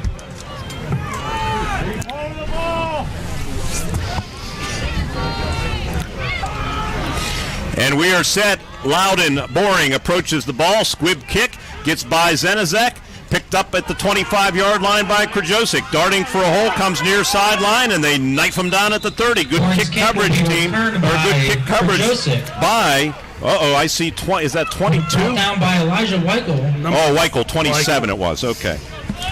So the Wildcats, one thing we'll have to look for is Austin Johnson, their freshman. He plays some defense, but we'll probably get a better gauge when they take over on offense. Yeah, he may go, but he did not look like he was walking. Rain coming down pretty steady here. The Wildcats start on the right hash, wide side of the field toward the Muncy bench. They operate toward the south end zone if you're familiar with Memorial Field, and the direct snap and the give to Troop. Runs into his own man and has about 9 yards to the 39, almost the 40. Bailey Hedzinikolov on the tackle for the Indians. Muncy. They're signaling first down, and they're going to give him the 40, so it will be good for the first, even though he didn't get to the 40. Good burst up the middle. Let's see if he gets to the 40 here. Word, am I right or wrong? First down. Maybe. He might have broke the plane, as they say. I hate that rule. But anyway, Hummer's got a first down. They got Justin Walbeck as an H-back to the left. And now a flag going to be thrown on Homer Center. Referee Dan Antonucci, what did he spot? Illegal substitution on Homer Center. Illegal substitution on the Wildcats. Just checking on Colin Troop's numbers, 47 yards now, Jerry. He needed 39 penalty will bring up a first for 1,000, so pass that along to Chris Garatano, too. Colin Troop has gone over 1,000 yards rushing. Now it's 1st and 15 from the 35, and there's confusion all over the joint here, it looks like, with this Wildcat offense, but now they kind of get recalibrated, if you will, and they send Michael Krajosik, receiver, to the left boundary. H-back is Justin Walbeck, and they hand it off to Troop, dancing, looking for an opening, not going to get much. A couple of yards to the 37-yard line. Hedzinikolov and Shuda, the inside backers, combine on that tackle. Well, that's 5-yard penalties, as you know more. I call them drive killers. And again, Hummer had a little momentum going, and then boom, that happened. Then they got a little confused on that formation. So football, they mark it at the 38. So give Colin, who's over 1,000 this season now, 3 yards. 2nd down and 12. Wildcats taking more time with these play calls, it seems like very deliberate pace. They got 10 seconds to get this play off. 2nd down and 12, down to 5 seconds and 3 seconds. And Cole takes the direct snap, hands it off to Troop, runs through one tackle, flag flies. That's usually bad news for the offense. They run him into the bench, tackle made by Xander Brown. But it's probably going to be a hold on the Homer Center Wildcats. Yeah, it is. Came behind the play, and that's generally what it is. Let's see if we can pick it up as we look on the monitor. Holding on the Wildcats. Not sure. It's a 10-yard penalty. Maybe on Vinny. But it's, that again, you're just shooting yourself in the foot here. It's really taking Homer out of what they want to do offensively now. 14-8, Muncy with the lead. They back it up to the 30-yard line from the spot of the foul. So it'll be 2nd down and 20. Homer Center opened this game with 2 short passes, picked up yards, threw one to Krajosic, for 37, but they haven't gone back to it. Strange. 2nd down and 20. Twin receivers near side, and Cole takes the snap. There's a short pass to Krajosic. Makes a move and can't maintain footing. Krajosic tackled by Bailey Zanikolov after a short gain of 3. Well, they went back to it. Yeah, they did. And again, it's something that Mike was good at doing, is avoiding that first tackle and then picking up some significant yardage. Didn't happen that time, though. 2 white jerseys and Austin Zenizak looking for somebody to block and couldn't find anybody. As we look on our video monitor in the booth. Replays. Thank you, John Smathers. Rain coming down. Yeah, much harder. Probably a little... 3rd down and 17 to go. Cole McAnulty takes the snap. Pump fake, now going to throw. Air it out for Krajosic, who gets by a defender, but can't haul it in. Just slightly overthrown. If he does, it's an easy 6. I'm not sure. We'll see on the replay if the defensive back slipped himself. I think he did. But the Wildcats are going to have to punt it away as we look. And, yeah, that's exactly what happened to the defensive back, Branson Iyer. The strong safety fell down. He was coming to make a play on the ball, I think, but he misjudged it badly, and he slipped. But, again, just out of the reach of Krajosic. Wet football, and the snap way over the head of Krajosic. Probably be better off taking a safety. And he's inside the 5-yard line, and instead he's tackled at the 1-yard line, and that's going to set things up for Muncy. And he's down, Krajosic. Yeah, Michael is down. And they're going to attend to him. Well, that was a disaster. Easy for us to say, you're in the heat of the moment, you have to react, but he'd have been wise to pick the football up and just run in the end zone and take a safety. And now there's a flag. There's a flag down on the play. Flying. And one of Homer Center's most important players is being attended to. And this might have been something that Coach Page said. I think there was a helmet that might have been in question there. Where a helmet to the head? I don't think he... But... they were, he had one guy holding him and another one just drilled him, and that's what hurt him. I don't know if that was helmet to helmet or what, but well, Muncy, he's down regardless. Yeah, we see it on the video screen. We had a shot from our lower camera angle. Let's see if we can go back to it. He's flat on his back as trainer Bob Rupert attends to him, and for those watching our video stream, you can see it for yourself. Michael Krajosic being attended to, and Muncy will have a 1st and goal at the Wildcat 2-yard line. I mentioned the wet football, very difficult, for everybody. Ward and the long snapper has a tough job, and that one sailed over the head of Krajosic. We really haven't seen that since the season opener against Cambria Heights, and Krajosic is up as we look at a replay here, and he picked it up. He tried making a move, and Xander Brown hit him. Oh, boy. That's... almost target. That was kind of a target type infraction. John, could we get one more look on the video side? I know it doesn't help our radio. There's unsportsmanlike conduct on Homer Center, and here it is. There's a dead ball, unsportsmanlike conduct. It's the second guy that comes in, and helmet to helmet. That's what the concern, and that's what got Coach Page lit up, and that's why the unsportsmanlike occurred. And we're getting some folks down here who are officiating as well, and probably accurately. Unfortunately, it is what it is. Austin Johnson back in the game for Muncy, and they toss it to him, and Johnson trying to back his way for yardage. He's going to lose a yard. Back from the 1 to at least the 2-yard line. The tackle by number 10, Anthony Rowland. So Muncy Good news for them that Johnson's back. Yeah, he's not 100%. I watched. He got up slow, and he's trotting off the field now. He's hurt. He's limping as he runs off. Lost 2 yards, actually, back to the 3-yard line. Muncy leading 14-8. 9 minutes to play here in the third quarter as the rain comes down lightly at Memorial Field. Now, on the replay, that was helmet to helmet on Krajosic. We hope he's going to be okay. I formation, and they give it to the deep back. Ty Nixon lowers the shoulder, fighting for the goal line. Wildcats try to hold him out, and they do. Picks up 2 yards to the 1-yard line. Up off the bottom of the pile, Michael Yunt. So it'll be third down and goal, and actually at about the 2-yard line. He didn't gain much of anything. If the Cats can get some penetration here. New player coming in off the bench. Let's see for Muncy if it's an extra blocker, perhaps.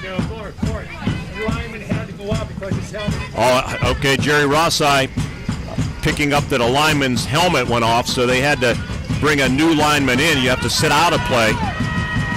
And lining up with left tackle, it is Elijah Harris. Let's see, split backs, rolling to his right, the quarterback Iyer. Thinking of keeping it, the Wildcats drag him down. And he's going to be sacked back outside the 5-yard line. And now it's fourth down and goal. That was a jersey tackle. Yes, it Muncy was. bench was reacting like horse collar, but that was not the case. And who sacked him, Dennis? Was it? I thought it was Landon Hill, but I couldn't see. Walbeck sacked him. So they're going to try a field goal here. It'll be fourth down and goal. That's a Loudon Boring is 1 for 1. A 21-yard field goal to his credit. This will be a 24-yarder, angle right to left. Long snapper Brady Ryder, the holder's Branson Iyer, and the kick is up, and the kick catches the left upright. It's good. So Boring extends it to a 2-possession lead for the Muncy Indians. It's now 17-8. I like the fact that they kicked when they were trailing by a score of 8-6. Most teams probably would have gone for 2, and look how it's worked out long term. They now lead by 9, 17-8. Indiana Regional Medical Center High School Sports Night. Indians over the Wildcats, 17-8 on the WCCS Wildcat Football Network.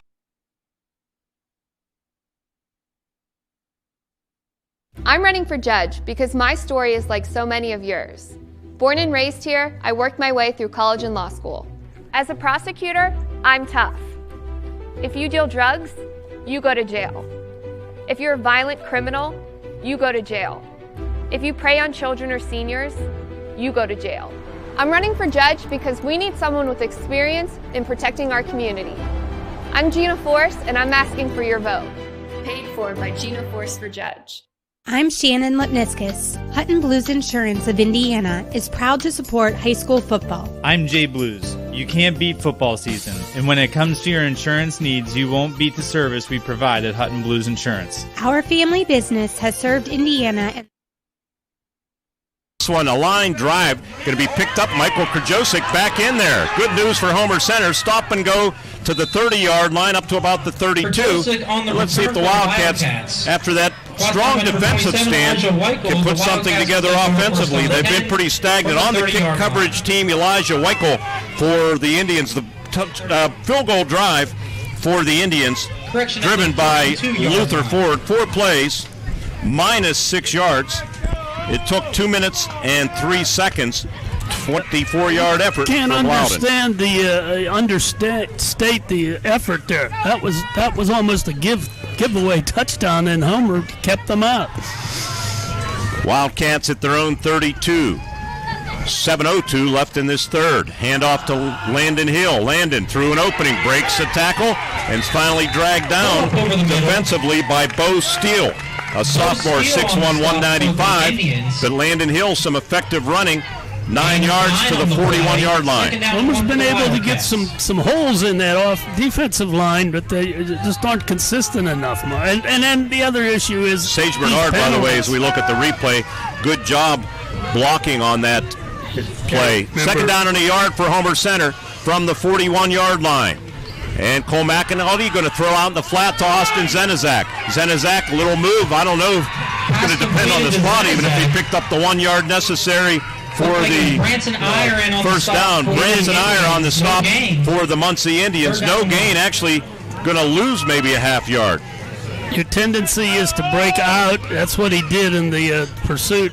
Caught him. If he cuts in, he might be able to power through those guys to get a yard, but it's easy to say from up here. Lost a half a yard. It'll be third down, a yard and a half for Homer Center.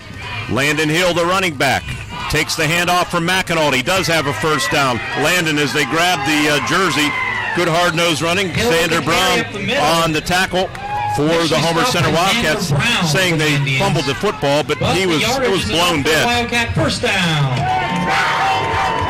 Looking at our video replay, as Brown spun him around, and they blew it dead as he got to the 46-yard line. Landon's starting to get some running room, and you know how tough he is. He gets into that secondary. 37 yards of Homer Center's 58 on their only touchdown drive of the night.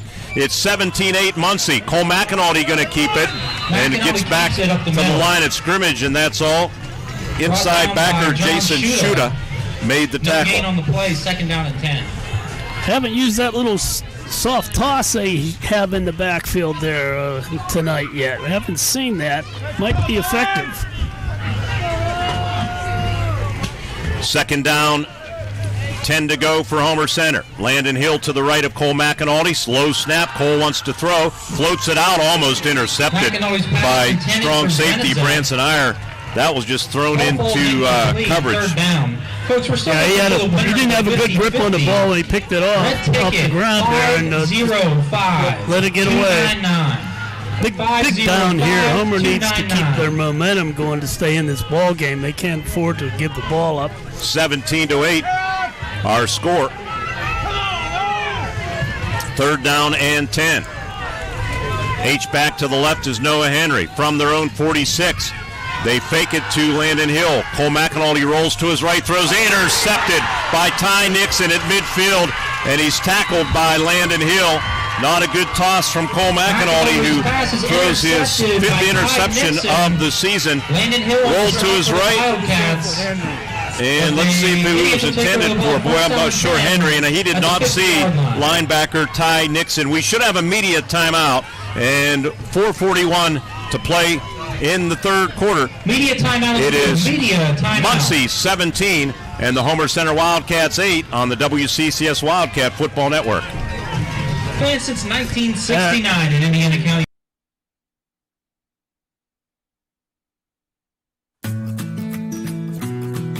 Hi, my name is Billy, and this is the bus that I take to school every day. It's a Smith bus.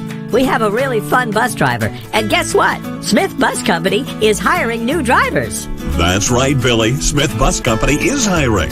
It's high school football time, and that means time to stop by Luxembourg's Jewelers and lay away great gifts for the holidays. Luxembourg's offers a huge selection of diamonds and gems mounted in your favorite ring, pendant, or earrings. Score big with great giftware selections like keychains or pens, custom plaques and trophies for that special award. Team up with Luxembourg's Jewelers for that perfect gift and lay away today. Luxembourg's in the Indiana Mall, downtown, or on the web at luxembourgs.com. Luxembourg's Jewelers, we are Indiana's Jewelers.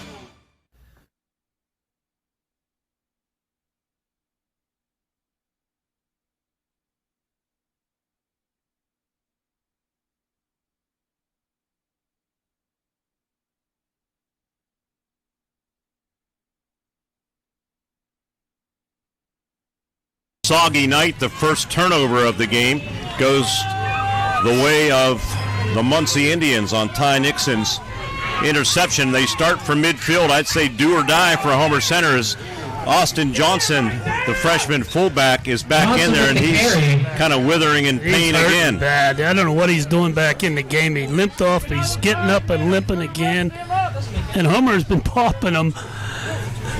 Homer's their own worst enemy in this half, though, Mark. They're just not doing anything right with the penalties, the bad snap. Somebody got Noah Henry, got him low. Henry on the stop up about 2. Johnson back off the field. You know, they got a game or two left, and plus they're looking at playoffs. You certainly don't want to take your best offensive weapon off the team. They finish with Hughesville High School next week. Play action, throwing after being pressured, caught by Ty Nixon, right sideline, 40, 30. Anthony Rowland tackles him as he gets inside the 20. Ayer's pass. Branson Ayer just floated it out there, and gain on the play, forced out of bounds. Good catch. Well done. Can't deny it was a good catch. That wasn't a good pass, but it was a good catch. He threw over the. Excellent pass. Excellent pass by Riley, or over top of Riley Clevenger. For the Indians. Well done by the quarterback, Branson Ayer. 19-yard line. 31 yards. Just enough loft to get it over Riley. Ayer completes 63% of his passes. Spinning handoff. Let's see who has that football inside. It's Ty Nixon. I think he lined up as the fullback on that particular play.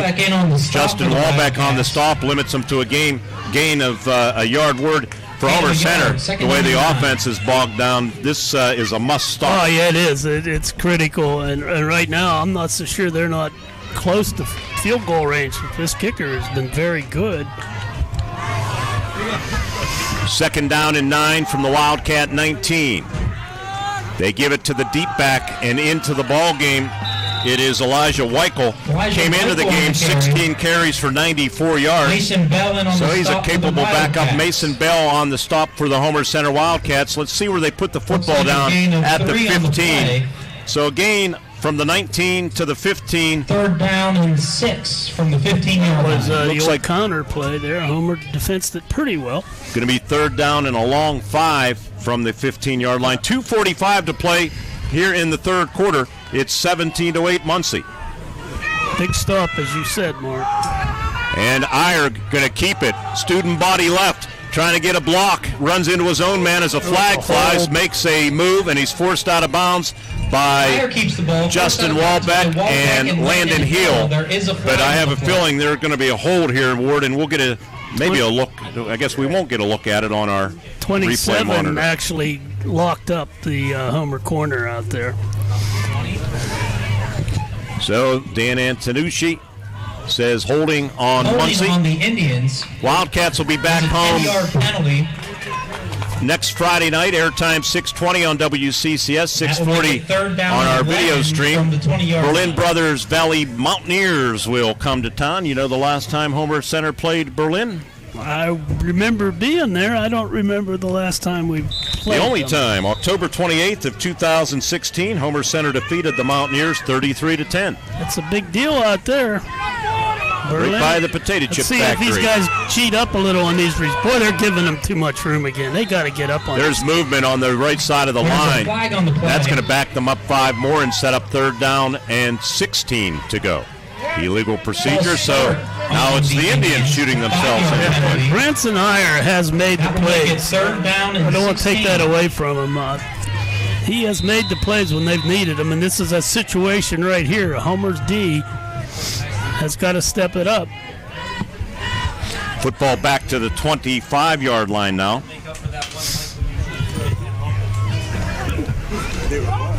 Yeah, we were talking about that. They're giving them too much room. And even Trip at receivers to the right for the Muncy Indians. And Ayer, pressure coming up the middle. He's going to throw, has a man wide open, touchdown. No, he dropped the ball in the end zone. I spoke too early. Ross Ayer was all alone, and he dropped the football. Break for Homer Center, and it will be 4th down. 4th down and Beautifully thrown ball here by Branson Ayer.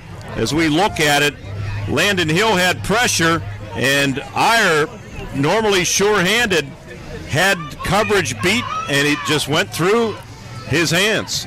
That's what I've been saying. He's been making the plays all night. That time, his receiver let him down. In a big way. Homer needs serious pressure here. Twin receivers to the right, Chase Crawley and Noah Confer.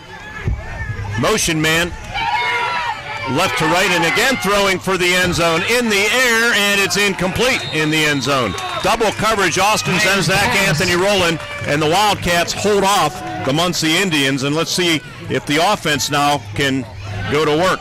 They've had some success, but they keep following themselves up with a penalty or a motion or something of that nature, or missed block.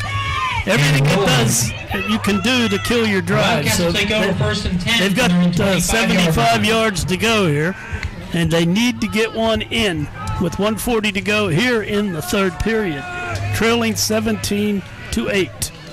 From their own 25, last possession they were intercepted.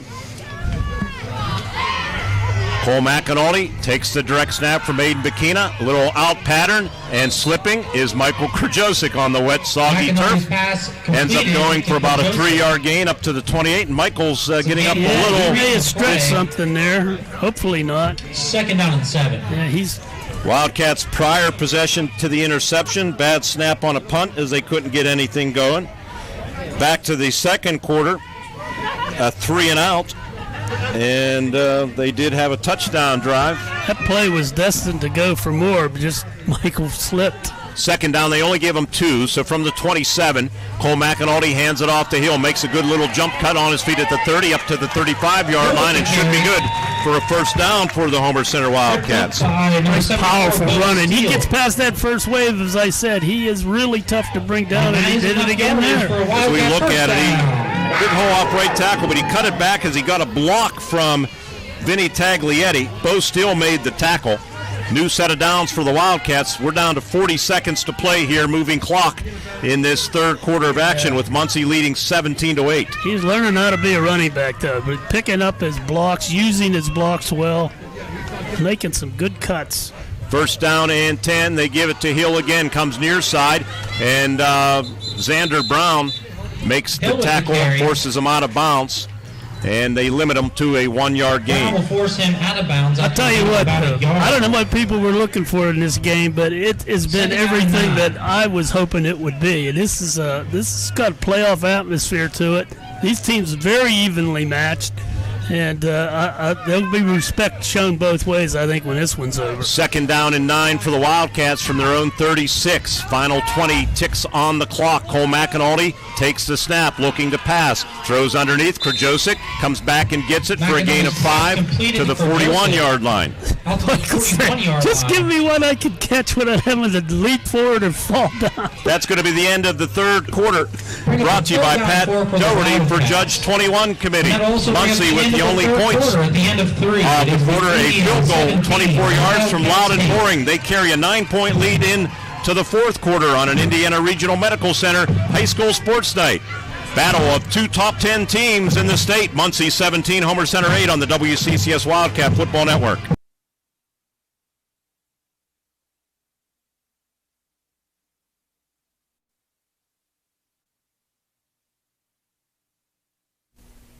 Hi, I'm Patrick Doherty, candidate for judge of the Indiana County Court of Common Pleas. Experience matters. My 21 years of experience is unmatched. I had the honor to serve as Indiana County District Attorney for 8 years. I've also served clients in family law cases for more than 10 years here in Indiana County. When you vote for judge, make educated decisions and allow me to take my 21 years of experience and wisdom to the Court of Common Pleas. Vote Doherty November 2nd. Your grandmother's fine china, those trendy sneakers, your collection of hand-carved duck decoys. Auto Owners protects your home. Because, well, somebody should. That's simple human sense.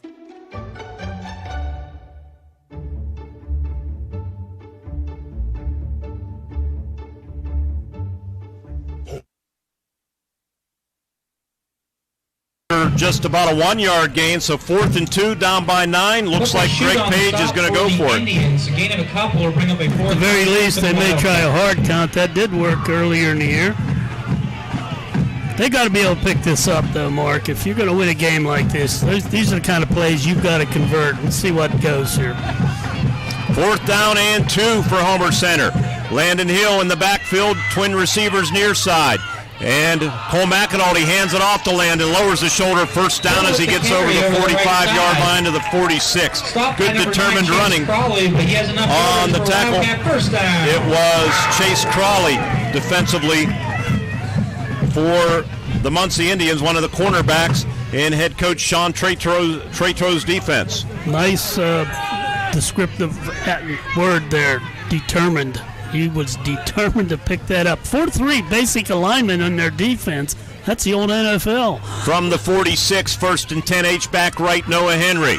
He comes on a pull near side, and they hand it up the middle to Hill, gets to midfield. Hill with the carry. Be a gain of about 3.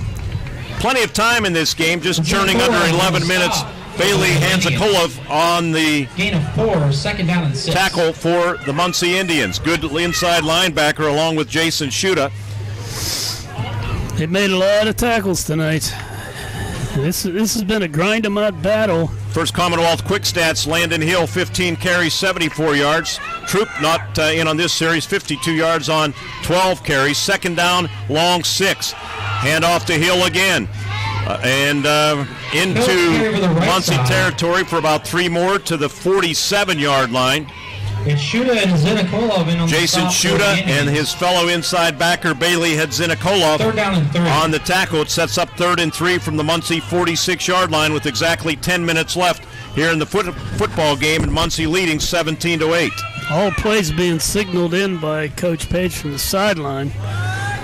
Ball on the right hash. They operate toward the north end zone, and Cole McAnulty hands it off to Hill. Breaks a tackle, has a 1st down. Hands it Kolov, tackles him as he gets to the 40-yard line, a gain of 6. And it's enough yards for nice job, Noah Henry, lead blocker. Again, with that lead blocker, it gives him something. It gives Hill a chance to read which way he's going to go, and he did it again there with a nice solid pickup. So the Wildcats trying to claw their way back in to striking distance here. We have official timeout on the field. And what's going on? Doctor on the far side of the field? They want to get Johnson. I think he's having some troubles. Yep, and Doc Wilson trotting across the field as the rain continues to fall lightly here at Memorial Field. I think it's Johnson that's they want to look at. It might be someone else. I didn't see anyone else go off the field, though, so other than Johnson. Temporary delay. 50. But he's still Xander, on the field. And there's a... no, 60's on the field. There's a timeout now. Maybe they're going to need the ambulance. So we're not sure what's going on and who the injured or ill. We're not sure ball player is, and there are a couple additional trainers walking across the field from the Homer Center sideline. Official timeout. Injury, illness, we're not sure on the Muncy sideline. Our best to whoever's ailing across the way. It's 17-8 Muncy over the Homer Center Wildcats with 9:44 to play in the football game right here on the WCCS Wildcat Football Network. I'm running for judge because my story is like so many of yours. Born and raised here, I worked my way through college and law school. As a prosecutor, I'm tough. If you deal drugs, you go to jail. If you're a violent criminal, you go to jail. If you prey on children or seniors, you go to jail. I'm running for judge because we need someone with experience in protecting our community. I'm Gina Force, and I'm asking for your vote. Paid for by Gina Force for Judge. I'm Shannon Lipniskus. Hutton Blues Insurance of Indiana is proud to support high school football. I'm Jay Blues. You can't beat football season, and when it comes to your insurance needs, you won't beat the service we provide at Hutton Blues Insurance. Our family business has served Indiana and the surrounding counties for more than 3 decades. Once you do business with Hutton Blues Insurance, we'll make you a customer for life. So best of luck, area teams, from your friends at Hutton Blues Insurance in Indiana. Hi, my name is Billy, and this is the bus that I take to school every day. It's a Smith bus. We have a really fun bus driver, and guess what? Smith Bus Company is hiring new drivers. That's right, Billy. Smith Bus Company is hiring.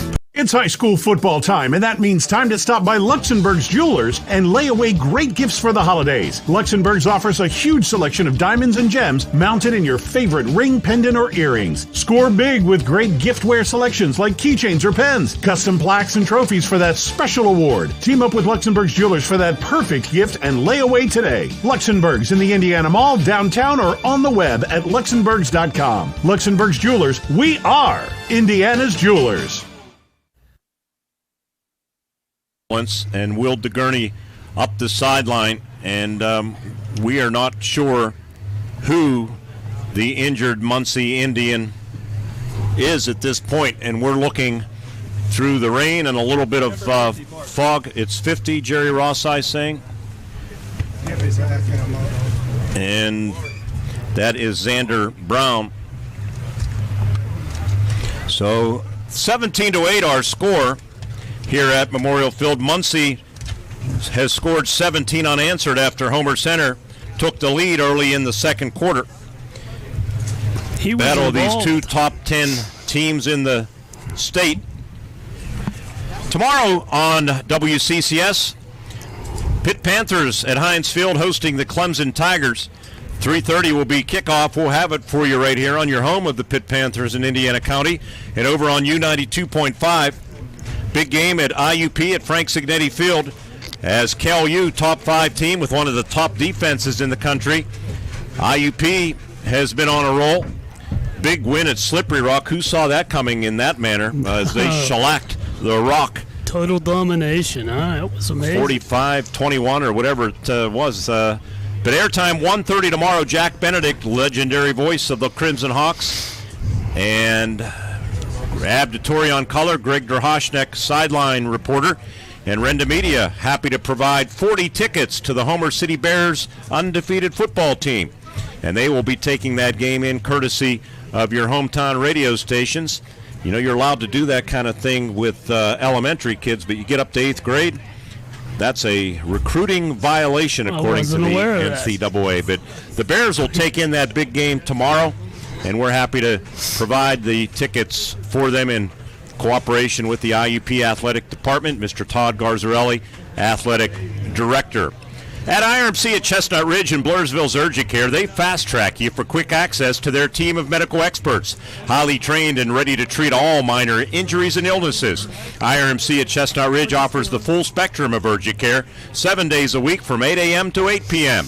Old Route 22 in Blairsville. Get in, get out, get better. IRMC at Chestnut Ridge, a part of the IRMC family. Better health, better life. 17-8, Muncy leading Homer Center. The stretcher brought from the ambulance, a Will DeGurney up the sideline. Fortunately, I don't think it's real soft, even with the rain yesterday, last night, and into today. And we think it's Xander Brown, the injured Muncy Indian. I will say, traveling 169 miles, pretty good following of parents and fans on the Muncy side. It's a long way to come for a football game, and it's going to be a difficult drive home. I hate driving when it's raining. Oh, it's glared, yeah. You're starting to get old. Yeah, that too. I saw Xander was involved in the play right below us here that hit out of bounds, and he kind of I think he got stunned a little. I don't know. I'm just speculating, but he was a little slow to return to the field, but he stuck it out. Homer Center will be back at home against Berlin Brothers Valley next Friday night. Reminder, a win tonight. They'll have to do it in come-from-behind fashion, and they will have a 1st and 10 when we resume play at the Muncy 40. A win tonight or next week would sew up home field advantage through the 3 rounds of the playoffs. They've already earned a first-round bye, and they will have a second-round home game. But if they can finish first in District 6 Class A, they would have 2 home games. You have to win them. And if they do, they would return to the District 6 championship game, which we were there last year with the Wildcats during the truncated season. The standings right now, and Portage is getting bombed. I don't know if we have an update from that game, but it was 26-0 as they take Brown down the sideline, and will take him to Indiana Regional Medical Center via Citizens Ambulance, and nice round of applause. Portage was behind Homer Center with 810 points. Juniata Valley 750. Bishop Guilfoyle 690. Top 4 teams will receive byes, and then 5 plays 12, which is ridiculous that 12 teams go. Purchase Line was 5th, Glendale 6th, West Shamokin winning tonight 7th, Conemaugh Valley 8th, West Branch 9th, Claysburg Kimmel 10th, Penns Manor 11th, Moe Valley 12th. You know what's crazy? We're Marion Center, and I admit they were my preseason Heritage Conference pick. That loss tonight, if they ended up losing, it was 28-3. I don't know if Jerry has an update, but they could be in danger of missing the AA playoffs. They just really hit a dead spot in their season and never recovered. Greg Page very upset, and they are ready to go here. 1st and 10. They weren't aligned correctly. Mason Bell in there, and they hand it off to Landon Hill, and Landon a yard to the 39. Wildcats were confused offensively. I think that play went the wrong direction. Noah Henry's going to trot in, and Mason Bell's coming out. And I think Mason may be getting an earful as he reaches the sideline. He was lined up the wrong place, I guess. I don't know. Assistant coach Nick Raymond talking to him. In Mason's defense, he's not out there a lot offensively. No, I'm not sure what their thinking there was. Noah Henry's been doing a nice job of blocking. Cole McAnally, good job on the low snap, throws. Austin Zenizak the grab. Tackled by Bailey Hedzina-Koloff. They'll give him forward progress to the 35. So a gain of about 4 yards on the play. Inside the 36-yard line is the football. It'll be 3rd down and about 5 to go. You would agree, Mark? That secondary tackles well. Homer's not been able to shake these guys even when they catch the ball. Well, I can see why Hedzina-Koloff and Shuda are their leading tacklers. Yeah, I mean, they tackle well. 3rd down and 5. Wildcats need to put something together. We're down to 8:20 to play in the football game. They trail 17-8. And the give to Landon Hill. Landon not going to get much inside the 35 to about the 34, and they wrestle him down. And it is Jason Shuda. And they're going to put it down at about the 34-yard line. 33-yard line. Pretty favorable spot. So it'll be 4th down and 3. This could be the ball game. I hate to say it for Homer Center. The line has to get to those linebackers and just give him enough room to gain that 4 yards. 4th and 3. And there's movement on the left side as Bentz jumped the gun. And it will now be 4th down and 8 to go. Start against the Wildcats. Probably going to change the play call altogether. That's probably was going to be a run, I think, and I think they're going to have to go to the air. 8 to go. Back to the 38-yard line, they restart the clock, which is becoming Homer Center's enemy. Down double possession here, down by 9. 4th down and 8. Cole McAnally takes the direct snap. Boots to his right, throws on the run, diving catch. It is Krajosik hauling it in for a 1st down at the 28-yard line. Well thrown ball by Cole McAnally. He had to slip it in as we look at the replay in the booth here, and going down to get it. And only one guy was going to catch the ball, and that was Krajosik, and a diving attempt with a defender on his back. Strong safety, Branson Iyer. New set of downs. They convert 4th down and 8. And here's Cole. Fakes the toss, and he's going to be smothered right near the line of scrimmage. Brought down by Cole just not able to run the football. I thought when he faked the toss because the defender with penetration took heel, but it just didn't open up for him. I think that's where he needed to cut back. When looking at the he cut wide, and that's an easier play for a defender than if he made that real quick inside cut. 2nd and 10. Anthony Rowland, receiver near side. Cole McAnally to Landon Hill. Landon Hill stood up by Jason Shuda. 1 yard. Hard-nosed tackling by Shuda.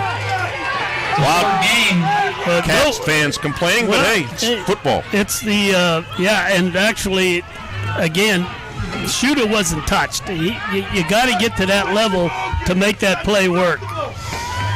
Gain of 2 to the 26-yard line. Third down and a long 8. Protectors Landon Hill. Slot receiver Zenizak. Up top it's Krajosic. And Cole McAnulty looking to pass. Going to heave for the end zone for Rowland. Jump ball intercepted by the All-State safety, Ross Iyer, who has his 8th interception of the season. He had superior position as we look at it on the replay, and he's 6'4", too. And he's going to out-jump most on the field. And that ball just kind of hung out there. Yeah, it wobbled, and Iyer made a great play on it. He had the position. That wasn't going anywhere that time. Ross Iyer, INT, 20-yard line. As I mentioned, as a sophomore, he was selected All-State safety. 6'4" junior now, and with 5:52 to play, Homer Center turns it over for the second time tonight, second pick. This half has been a story of turnovers and bad penalties by the Cats. They've killed themselves, really. 1st and 10 from their own 20. Inside handoff, and let's see who has that football. Short gain of a yard or so. It is Ty Nixon. On the carry. Wildcats are going to need to force a fumble here. Walbeck, I think that was on the tackle. It was for Homer Center. 71 stop for the Wildcats. This has been a physical football game. It's a playoff game, as I said, and it's impressive. You know what would be great, Ward Hilliard, if these two teams meet again in the state championship? State championship, yeah, that would be nice. You'd take that right now, right? I would. Second down and 8. Both of them would. Expect the Indians to use the clock here. Toss left, and it is Confer with, or Weichel it is. Short gain as he tried getting to the edge. Weichel on the carry. And I'll tell you who else is struggling out there is Isaac Harris. Their all-state tackle has been limping around. Noah Henry on the stop for the Homer Center Wildcats. 16 plays, 55 yards for Homer Center. Took 740, but came up empty on the turnover. No gold. No gold in the chest. Big stop here. They've got to stop Muncy, get the ball back to have any chance at all. 4:35 to play in the game. Straight I formation under behind Iyer. Who's going to throw the ball? Going to throw out here in the flat. Almost it is intercepted by Krajosic down the left sideline. Stumbles toward the goal line, and they're going to say he's down about the 1-yard line. It was deflected as we look at the replay, and Homer Center's going to have a first and goal. He cut in front of Iyer, deflected it in the air, picked it out of thin air at the 25, and only a diving attempt by Iyer saved a touchdown for Homer Center. They do tip drills the beginning of all practices, the early part of practice, tip drills, and that's what that was. Boy, he read that well. Landon Hill was barreling in on Iyer, who had to throw sooner than he wanted to, and a great job of read by Krajosic. Homer needs to get it in right now. First and goal from the 2-yard line. Colin Troop in the backfield to the right of Cole McAnulty. Takes the handoff. End zone touchdown off left tackle. And the Wildcats take advantage of the Krajosic interception. For Krajosic, by the way, that was his 7th interception of the season, and the Wildcats turn it into quick points, and now things get interesting. It's 17-14 with 4:23 to play in the football game. Colin Troop, his 16th touchdown of the season. This has been a great game. Ups and downs, some great talent, and it has been a bruising game. Going to go for 2, and they hand it off to Troop, and he's into the end zone for the 2-point conversion. So how about that? Let me correct myself, too. I think... With 4:23 remaining in the game, it is now the Indians 17, the Wildcats 16. No, it was Hill, the first touchdown for Homer Center. So Troop, it was his 16th of the season. And we have a 1-point game, and now it's going to be on the heels of the Wildcat defense. I think Homer Center has all 3 timeouts remaining. IRMC Sports Night coverage continues with the score. Homer Center trailing Muncy 17-16 on the WCCS Wildcat Football Network.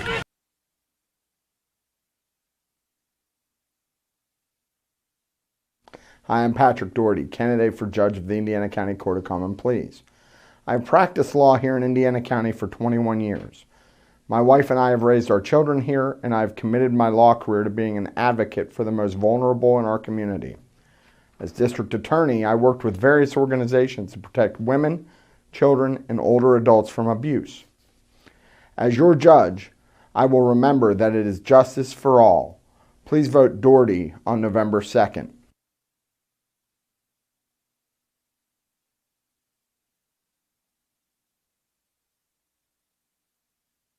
Drive summary. It was a short drive.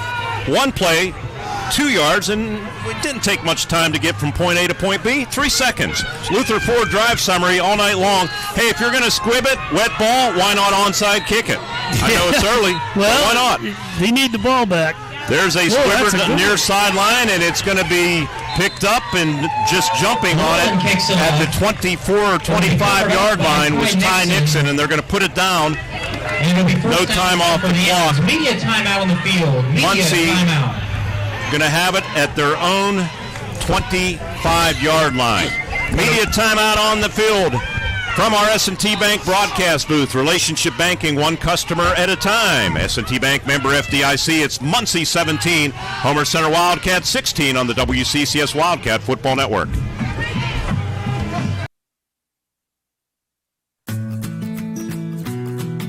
Hi, my name is Billy, and this is the bus that I take to school every day. It's a Smith bus. We have a really fun bus driver, and guess what? Smith Bus Company is hiring new drivers. That's right, Billy. Smith Bus Company is hiring. At IRMC, we have all of the necessary pieces in place to perform complex operations, including highly skilled and specially trained surgeons, their support team of experts, and advanced technology like the Da Vinci robotic surgical system. As a result, patients spend less time in the hospital, recover faster, and get treated close to home. So there's no reason to puzzle over where you should get your surgical care. The answer is right here at IRMC.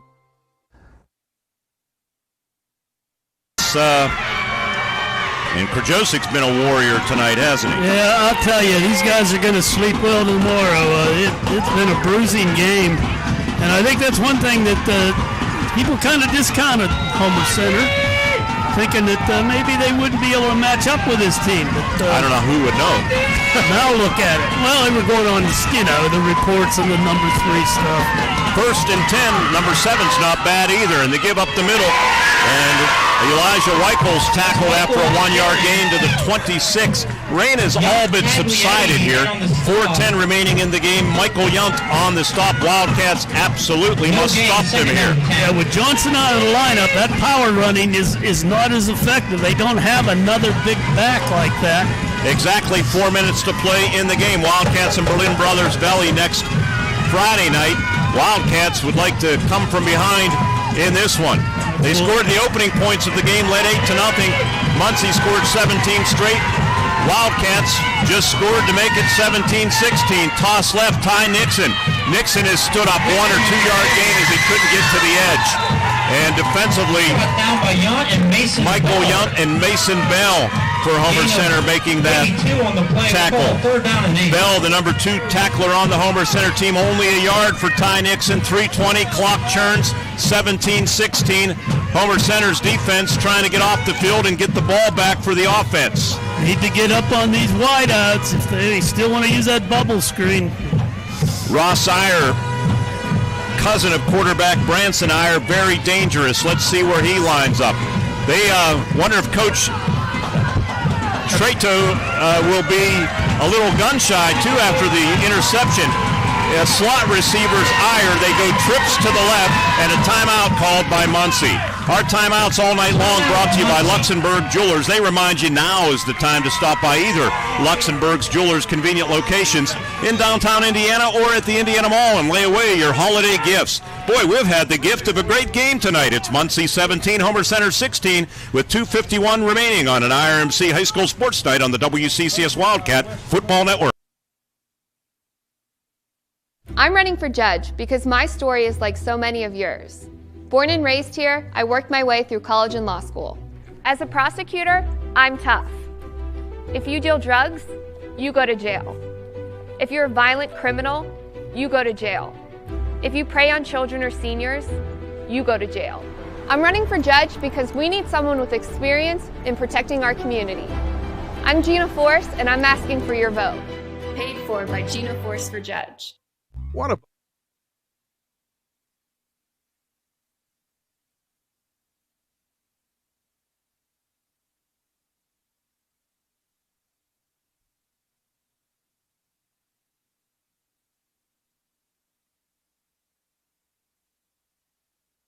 Both teams, 3rd down and 8.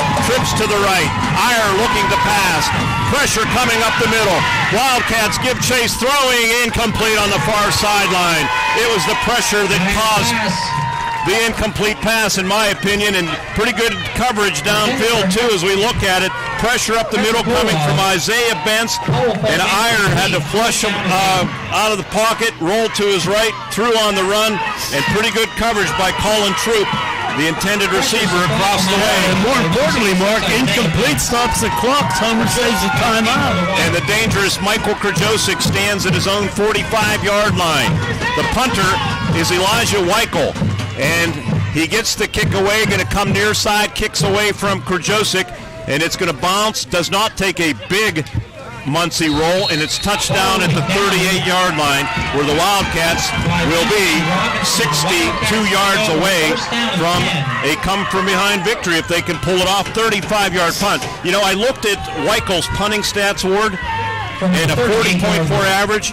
One of his punts, I'm thinking it might have been on turf, it was listed in the stats as a long of 87 yards. It was probably a windy day. You hit that turf field, and then they roll forever.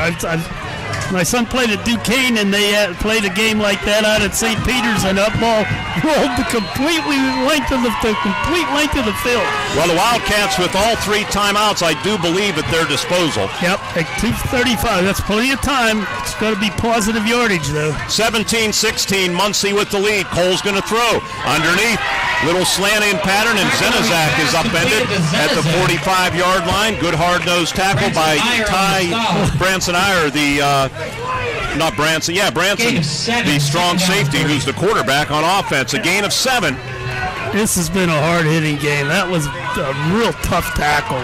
By the way, we're hearing Brown's injury might be something along the lines of a dislocated elbow. Give to Landon Hill. Landon plows his way to the 50-yard line. 2:05 clock will stop while they move the chains. Not sure at the high school level how much you work on 2-minute offense. Just shy of midfield. It's a new set of downs for Homer Center. H-back left is Noah Henry. And Cole, low snap, hands it off, and this time nothing doing for Landon Hill. And Homer Center's going to call timeout. No, they're not. I don't think they did. Clock continues to run. Greg Page was not happy with something that went on with that play. They lost all their momentum on it when it was a low snap. It just killed it. 2nd down and 9.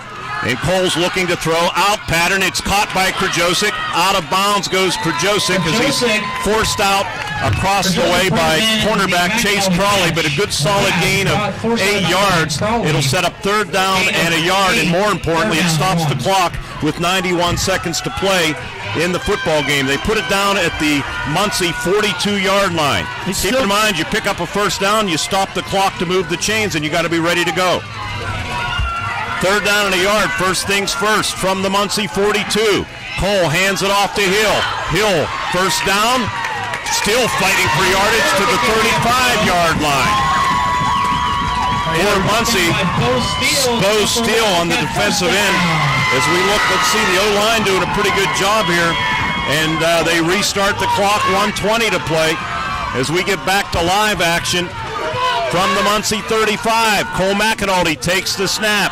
Looking, pressured up the middle, going to throw deep. It's going to be a jump ball down there, and Krajosic can't handle it. It's intercepted on the deflection. He had it in his hands, and then it was intercepted by Jason Shuda. We'll have to look on the replay here. And Krajosic had a great shot at it. If my eyes didn't deceive me, he came back, and it hit him right on the right shoulder pads and into the hands of Shuda. And the Muncy Indians are going to survive, it appears. Wow, what a play. It was there. He was covered. Again, that was a good try by Cole. It just maybe asking too much of him. Get it a little close. They had time.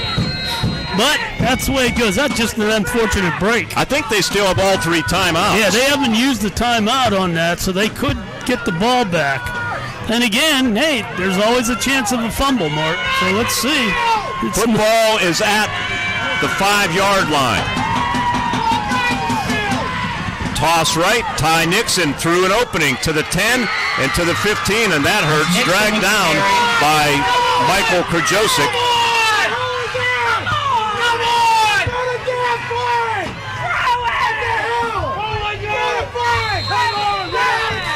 Timeout going to be called. Homer Center with 49 seconds to go. Little extracurricular going on out there, and second down and fans aren't happy. Inches to go. That's going to be very difficult for Homer Center now because one first down, and they're not going to be able to do anything about it. Colin Troop is right below us here, and he is limping. Don't know what if he hurt an ankle or got kicked. Timeouts all night long brought to you by Luxembourg Jewelers. With this reminder to visit luxembourgs.com for great gift ideas for the holidays or any occasion. Wow, what a game here tonight at Memorial Field between these two top-ranked teams in the state. Muncy, third-ranked, and Homer Center ranked number 7. We expected a great game, and we've certainly gotten one. 17-16, Muncy by a point. And, boy, Homer Center that close to having either a touchdown or first and goal. Yeah, he was on his knees when he hit him in the chest. He got rid of the defender. I don't know how he even did that, but just an unfortunate break. Measurement, and looks like first down for Muncy. Yeah, that's going to hurt. Homer Center only 2 timeouts remaining. That's going to hurt. Once he picked up just enough yards to gain the first down. Once the play ends, 40 seconds on the play clock. I don't like seeing Colin Troop limping. Nope, it's been physical on both sides. Hard-nosed, this is playoff football at its best when you get 2 top 10 teams battling it out. First and 10 from the 15-yard line of the Indians. They go power eye, and they hand it off. Ty Nixon knifed down, and Homer Center will take a timeout with 45 seconds to go. Timeouts brought to you by Luxembourg Jewelers. Now's the time to stop by either of their locations, their historic store in downtown Indiana or at the Indiana Mall to lay away your holiday gifts. Winding things down, Homer Center will have to regroup for Berlin Brothers Valley, barring a miracle here in the final 45 seconds. It's Muncy 17, Homer Center 16 on the WCCS Wildcat Football Network.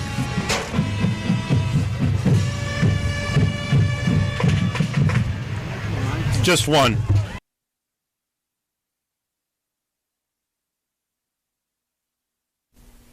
Hi, I'm Patrick Doherty, candidate for judge of the Indiana County Court of Common Pleas. Experience matters. My 21 years of experience is unmatched. I had the honor to serve as Indiana County District Attorney for 8 years. I've also served clients in family law cases for more than 10 years here in Indiana County. When you vote for judge, make educated decisions and allow me to take my 21 years of experience and wisdom to the Court of Common Pleas. Vote Doherty November 2nd. United 24-16, end of 3. Cambria Heights 34-14 over Purchase Line. West Shamokin 36-17 at last report late in the third.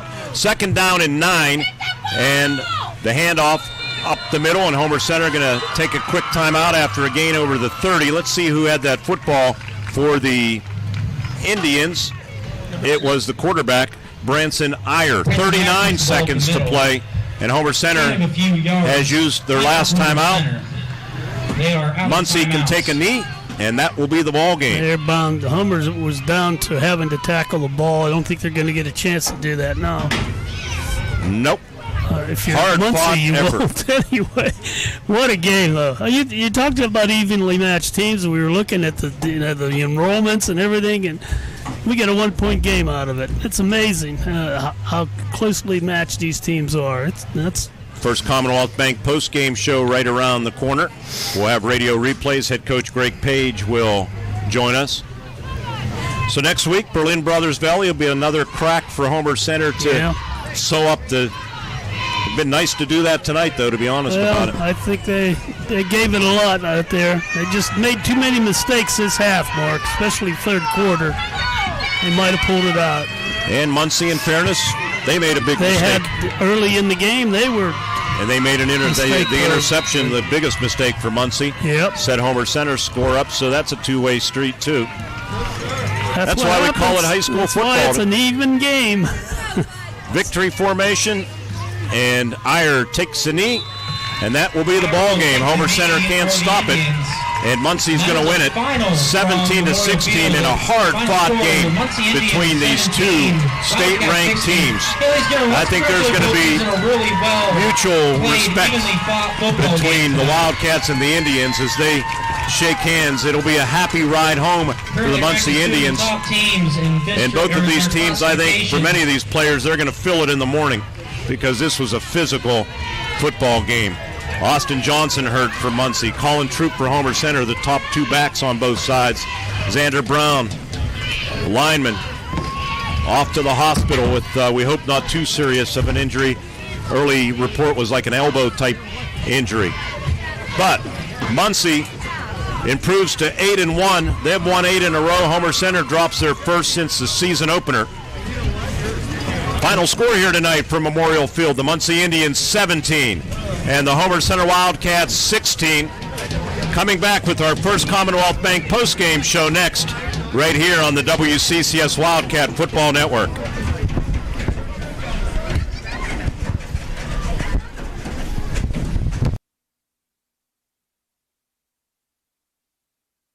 I'm running for judge because my story is like so many of yours. Born and raised here, I worked my way through college and law school. As a prosecutor, I'm tough. If you deal drugs, you go to jail. If you're a violent criminal, you go to jail. If you prey on children or seniors, you go to jail. I'm running for judge because we need someone with experience in protecting our community. I'm Gina Force, and I'm asking for your vote. Paid for by Gina Force for Judge. Hi, my name is Billy, and this is the bus that I take to school every day. It's a Smith bus. We have a really fun bus driver, and guess what? Smith Bus Company is hiring new drivers. That's right, Billy. Smith Bus Company is hiring. Want to buy a new or pre-owned vehicle? Want to sell your current vehicle? At Luther Ford, you can do it all. Check out the great Luther Ford inventory and drive off today, or order the exact vehicle you want.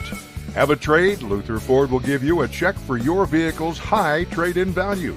If you want to just sell your current vehicle, Luther Ford can pay you thousands over KBB. At Luther Ford, you can do it all. Luther Ford, Route 119, Homer City. I'm Shannon Lipniskus. Hutton Blues Insurance of Indiana is proud to support high school football. I'm Jay Blues. You can't beat football season, and when it comes to your insurance needs, you won't beat the service we provide at Hutton Blues Insurance. Our family business has served Indiana and the surrounding counties for more than 3 decades. Once you do business with Hutton Blues Insurance, we'll make you a customer for life. So best of luck, area teams, from your friends at Hutton Blues Insurance in Indiana. It's high school football time, and that means time to stop by Luxembourg's Jewelers and lay away great gifts for the holidays. Luxembourg's offers a huge selection of diamonds and gems mounted in your favorite ring, pendant, or earrings. Score big with great giftware selections like keychains or pens, custom plaques and trophies for that special award. Team up with Luxembourg's Jewelers for that perfect gift and lay away today. Luxembourg's in the Indiana Mall, downtown, or on the web at luxembourgs.com. Luxembourg's Jewelers, we are Indiana's Jewelers. Hi, I'm Patrick Doherty, candidate for judge of the Indiana County Court of Common Pleas. I've practiced law here in Indiana County for 21 years. My wife and I have raised our children here, and I've committed my law career to being an advocate for the most vulnerable in our community. As district attorney, I worked with various organizations to protect women, children, and older adults from abuse. As your judge, I will remember that it is justice for all. Please vote Doherty on November 2nd. You won this year's chili cook-off. Our girls played in the softball finals last spring. You're not just another policyholder to us. We remember your name. Hi, Cheryl. He remembered my name. Because it's your name. That's simple human sense.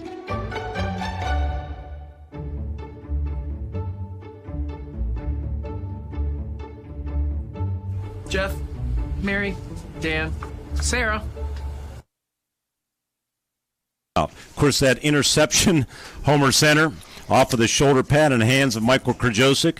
And then it pops up in the air. They get the fortune to break amongst the Indians. Shoot a right spot, right time, picks it off.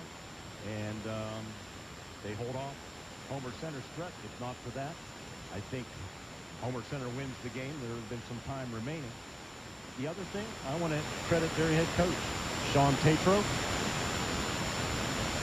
Early in the game, early in the second quarter, Homer Center scores to make it 8-0 after the 2-point conversion. Muncy comes back and scores. I'm telling you, at this level, in the Heritage Conference for sure, 8 out of 9 coaches, 9 out of 10 coaches also answer and go for 2 and don't kick. Tatro kicked. It was 8-7. They come back and score. They kick again. It's now 14-8. Field goal then makes it 17-8. Homer Center 2 scores, 2 2-point conversions, 1-point difference. I think Tatro's playing the percentages and the statistics that you see a lot of times, particularly in the NFL. The numbers game early in the game, it worked out to his advantage. I give him a lot of credit for that. Well, I do too, Mark, and you know, I give both of these teams a ton of credit. Neither team should be upset with this. I mean, you lose, you feel bad, but they both played outstanding football, high-level football at this classification. And boy, I couldn't be prouder of the Wildcats. I mean, they could have folded up easily when things started going bad, but they turned it around. Joseph makes a big play.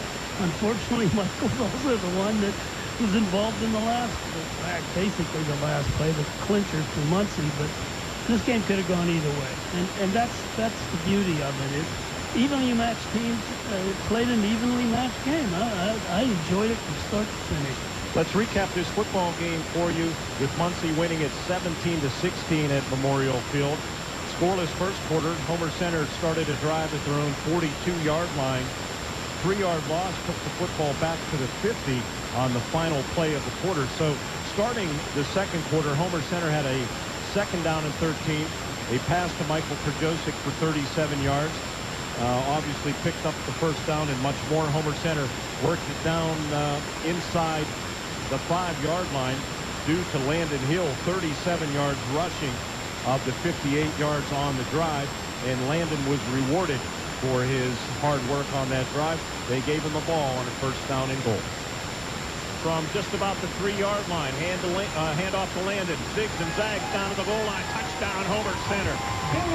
Well done by Landon Hill, doing a lot of the heavy lifting on that drive, capping off a 58-yard scoring drive. And the Wildcats, with exactly 9 minutes to play here in the second quarter, lead the Muncy Indians 6-0. 8-0 after Landon Hill's 2-point conversion run. But back came the Indians after not real good execution on the squib kick. Muncy started at their own 43-yard line on a 2nd down and 10. They got a 20-yard pass play to Bailey Hidzinakala to the Homer Center 25-yard line. A holding penalty backed them up to the 35-yard line. But on a 4th down and 3, they were able to overcome that. Branson Iyer, the quarterback, ran for yardage to Homer Center's 13-yard line. And then on 1st down and 10, cousin to cousin.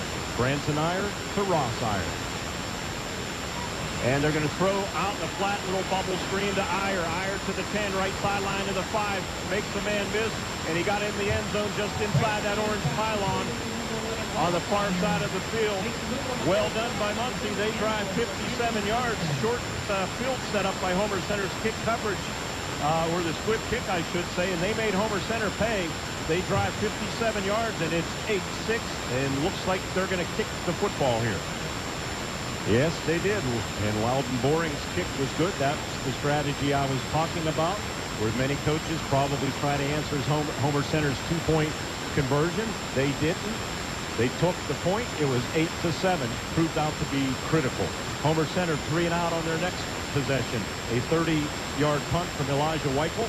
They started at their own 26-yard line on this drive. Their outstanding freshman running back, Austin Johnson, was hurt as they got down inside the 5-yard line. Johnson, a 27-yard gain on the drive that covered 74 yards, took the football to the 47-yard line.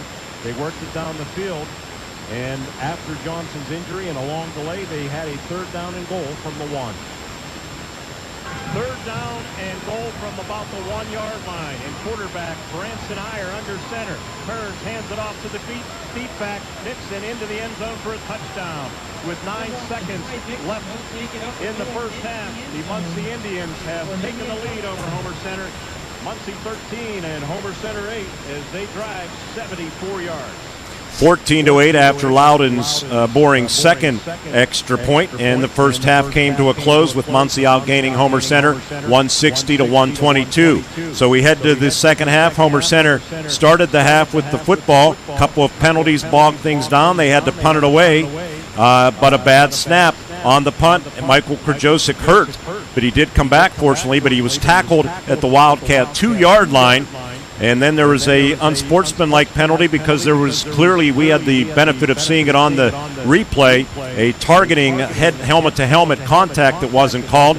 So they moved the football to the 1-yard line. You're thinking, boy, it's going to be bad for Homer Center for the home team.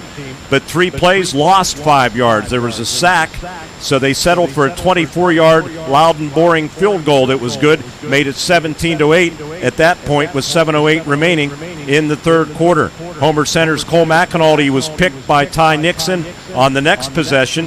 Muncy started at midfield, got a 31-yard pass to Ty Nixon, but they ended up stalling at the Homer Center 25-yard line as they shot themselves in the foot with a holding and a procedure penalty.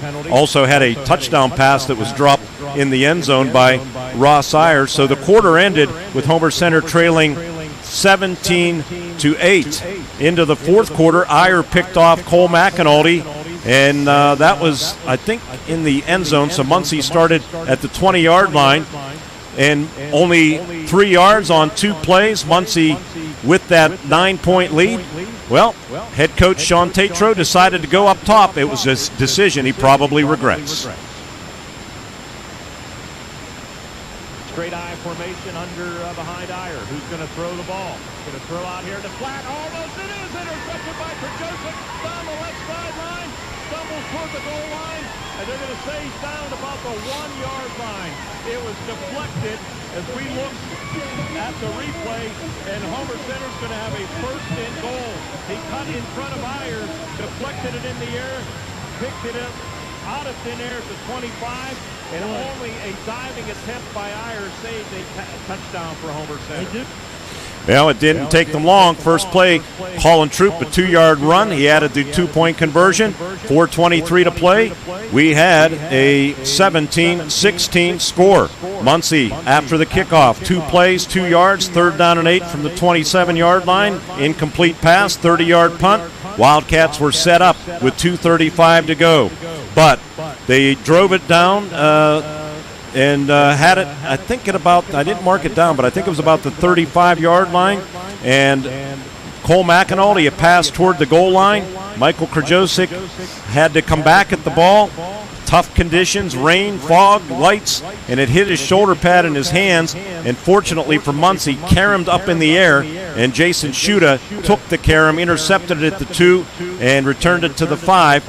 And Muncy picked up a first down, and that was the ball game, 17-16. Great battle between these 2 top 10 teams. Head coach Greg Page coming up next. Muncy wins it 17-16. First Commonwealth Bank postgame show continues after this on the WCCS Wildcat Football Network. I'm running for judge because my story is like so many of yours. Born and raised here, I worked my way through college and law school. As a prosecutor, I'm tough. If you deal drugs, you go to jail. If you're a violent criminal, you go to jail. If you prey on children or seniors, you go to jail. I'm running for judge because we need someone with experience in protecting our community. I'm Gina Force, and I'm asking for your vote. Paid for by Gina Force for Judge. Hi, my name is Billy, and this is the bus that I take to school every day. It's a Smith bus. We have a really fun bus driver, and guess what? Smith Bus Company is hiring new drivers. That's right, Billy. Smith Bus Company is hiring. Want to buy a new or pre-owned vehicle? Want to sell your current vehicle? At Luther Ford, you can do it all. Check out the great Luther Ford inventory and drive off today, or order the exact vehicle you want. Have a trade? Luther Ford will give you a check for your vehicle's high trade-in value. If you want to just sell your current vehicle, Luther Ford can pay you thousands over KBB. At Luther Ford, you can do it all. Luther Ford, Route 119, Homer City. I'm Shannon Lipniskus. Hutton Blues Insurance of Indiana is proud to support high school football. I'm Jay Blues. You can't beat football season, and when it comes to your insurance needs, you won't beat the service we provide at Hutton Blues Insurance. Our family business has served Indiana and the surrounding counties for more than 3 decades. Once you do business with Hutton Blues Insurance, we'll make you a customer for life. So best of luck, area teams, from your friends at Hutton Blues Insurance in Indiana. Hi, I'm Patrick Doherty, candidate for judge of the Indiana County Court of Common Pleas. I've practiced law here in Indiana County for 21 years. My wife and I have raised our children here, and I've committed my law career to being an advocate for the most vulnerable in our community. As district attorney, I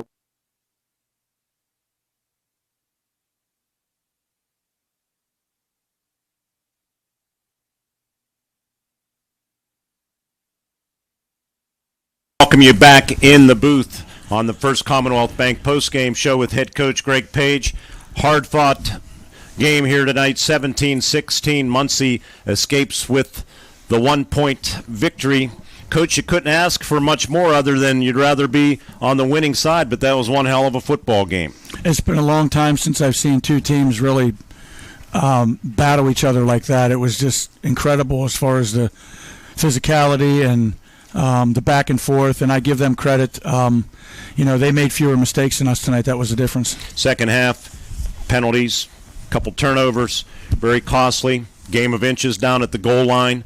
I mean, it looks like you're poised to pull this thing out in dramatic fashion. Defense kind of set you up, but that's, they say baseball is a game of inches. I think football sometimes, too, can be a game of inches, but you really can't fault the effort, that's for sure. No, we were chipping away there in the last drive, but then, time's against you, and you don't want to use your timeouts in case you don't succeed there, then when you can stop them defensively. So we're chipping away, and then we took the shot deep. It was just tough. We got a guy slip, and that's how the conditions were. You can't fault anybody for the effort. John Smathers on our video stream has that replay pulled up. Coach, if you could look to your left and maybe describe the play that helped seal the deal for Muncy.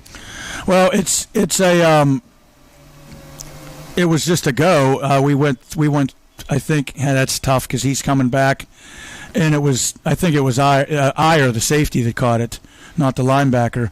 But it was trips to one side, I believe, and we just wanted to run go routes. We thought we had a situation with Anthony over here on their corner, but apparently he covered Anthony, and it wasn't a bad throw. It was just one of those things where it just, the coverage was back, and he's stopping to turn and catch the ball. It's a wet ground. It just happens.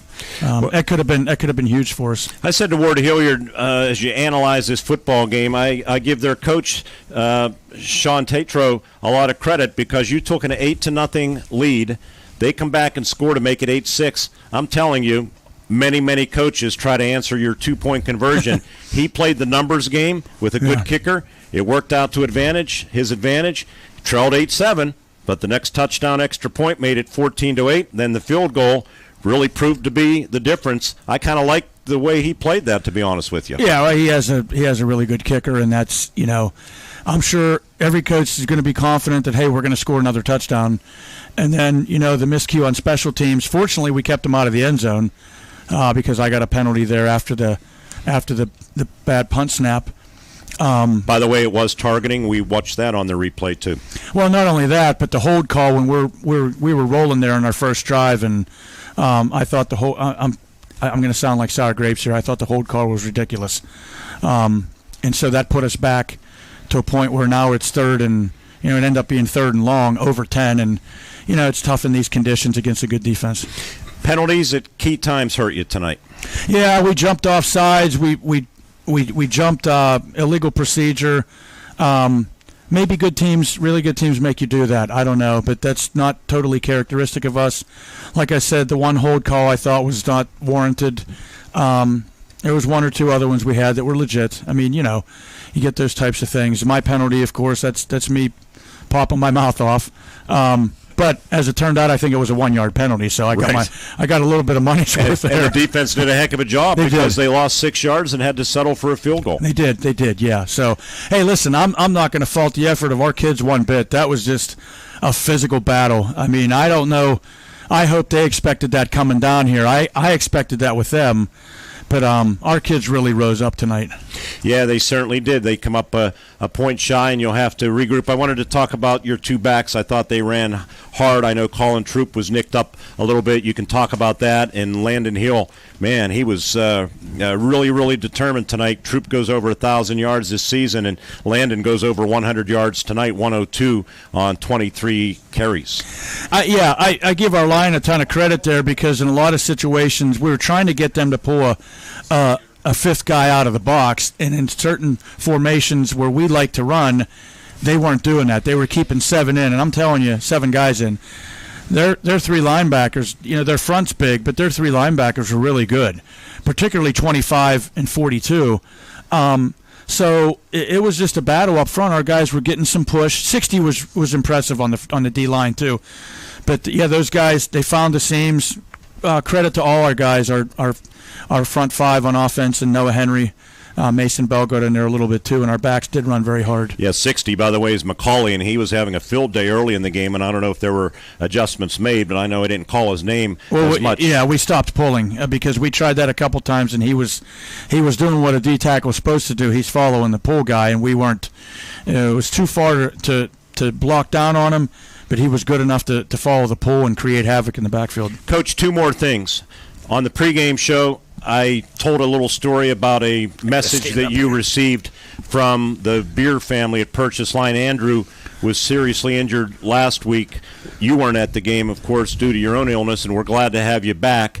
Yeah. And I'm going to have you comment on that because I know it touched you. And I said to many people today that I think it speaks volumes of what you preach to your young men. We just witnessed a heck of a football game here, but the game of life's certainly more important, so that's first up. Yeah, Jennifer Beer reached out to me. I wanted to give a shout-out to Andrew and his family to begin with, so I'm glad you brought it up.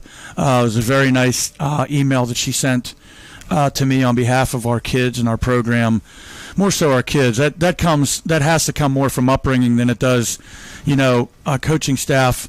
But we want it to be a culture, and she was very impressed with the immediate aftermath of the play. The several minutes afterwards when they were treating Andrew, and then after the game, reaching out that night before we left, and then over the weekend on social media. And I give all of our kids, but the kids that were mentioned that reached out, it's just a heartfelt thing to do. I know the family a little bit, and I spent a few years at Purchase Line 20 years ago, so I have a soft spot for people up there to begin with, and I love Matt Felisic as a coach. But this is a young man, and we really need to hope and pray that he makes it. I know he's some tough things ahead of him, and it sounds like he has 2 wonderful parents and a good support system. We're going to continue to reach out to him, and I hope somehow, some way, somebody in the family sees this and also sees the social media support that's out there as well. Thank you. Well stated, Coach. And Andrew, we're all pulling for you. Coach, close with this. Had a chance to sew up home field advantage. You're not worried about the district championship game, but you could have played here as long as you survive. Yeah. And you're still going to be in first place when you wake up tomorrow morning because Portage got thumped by an outstanding Windber team, but you'll have another chance to accomplish that, and it doesn't get any easier in the crossover weekend. Berlin Brothers Valley, team to watch in Class AA, so you'll step up in class to boot. Yeah, I mean, we kind of figured it was going to be Berlin if Windber took care of Portage, and that happened, and it's the same thing when we went down there 5 years ago. I think Doug Paul and his staff are probably one of the best around. Their program's one of the best around. Great guy. What he has them doing year in and year out is just tremendous. It doesn't surprise me. So it's going to be a battle. I mean, they're gonna come in here. They probably have some playoff positioning themselves. You know what? That's okay. I mean, we showed tonight, that we can play good football, and if we're going to go into the playoffs, let's play a couple studs and get ourselves ready. As long as we can come out healthy, I think we'll be better off for it. Coach, thanks for doing this. A disappointing but hard-fought game here tonight. 17-16, tip of the cap, tip of the football helmet to the Muncy Indians. Yeah, I hope they have a safe trip home. I think the matchup was everything people thought it would be when this arrangement was made. I give Coach Tetro, did I pronounce it right? Tetro a lot of credit. We spoke a couple times, and then this evening, obviously I have a lot of respect for their program. I noticed you stayed away from number 25's name, Bailey Hedzinikolov. Hedzinikolov, yes. All right, You can go have a cola yourself. Thanks, Coach. Thank you, 17-16 Muncy until we talk to the coach next week against Berlin Brothers Valley. We'll come back on our first Commonwealth Bank postgame show and give you the stats in this football game right after this on the WCCS Wildcat Football Network.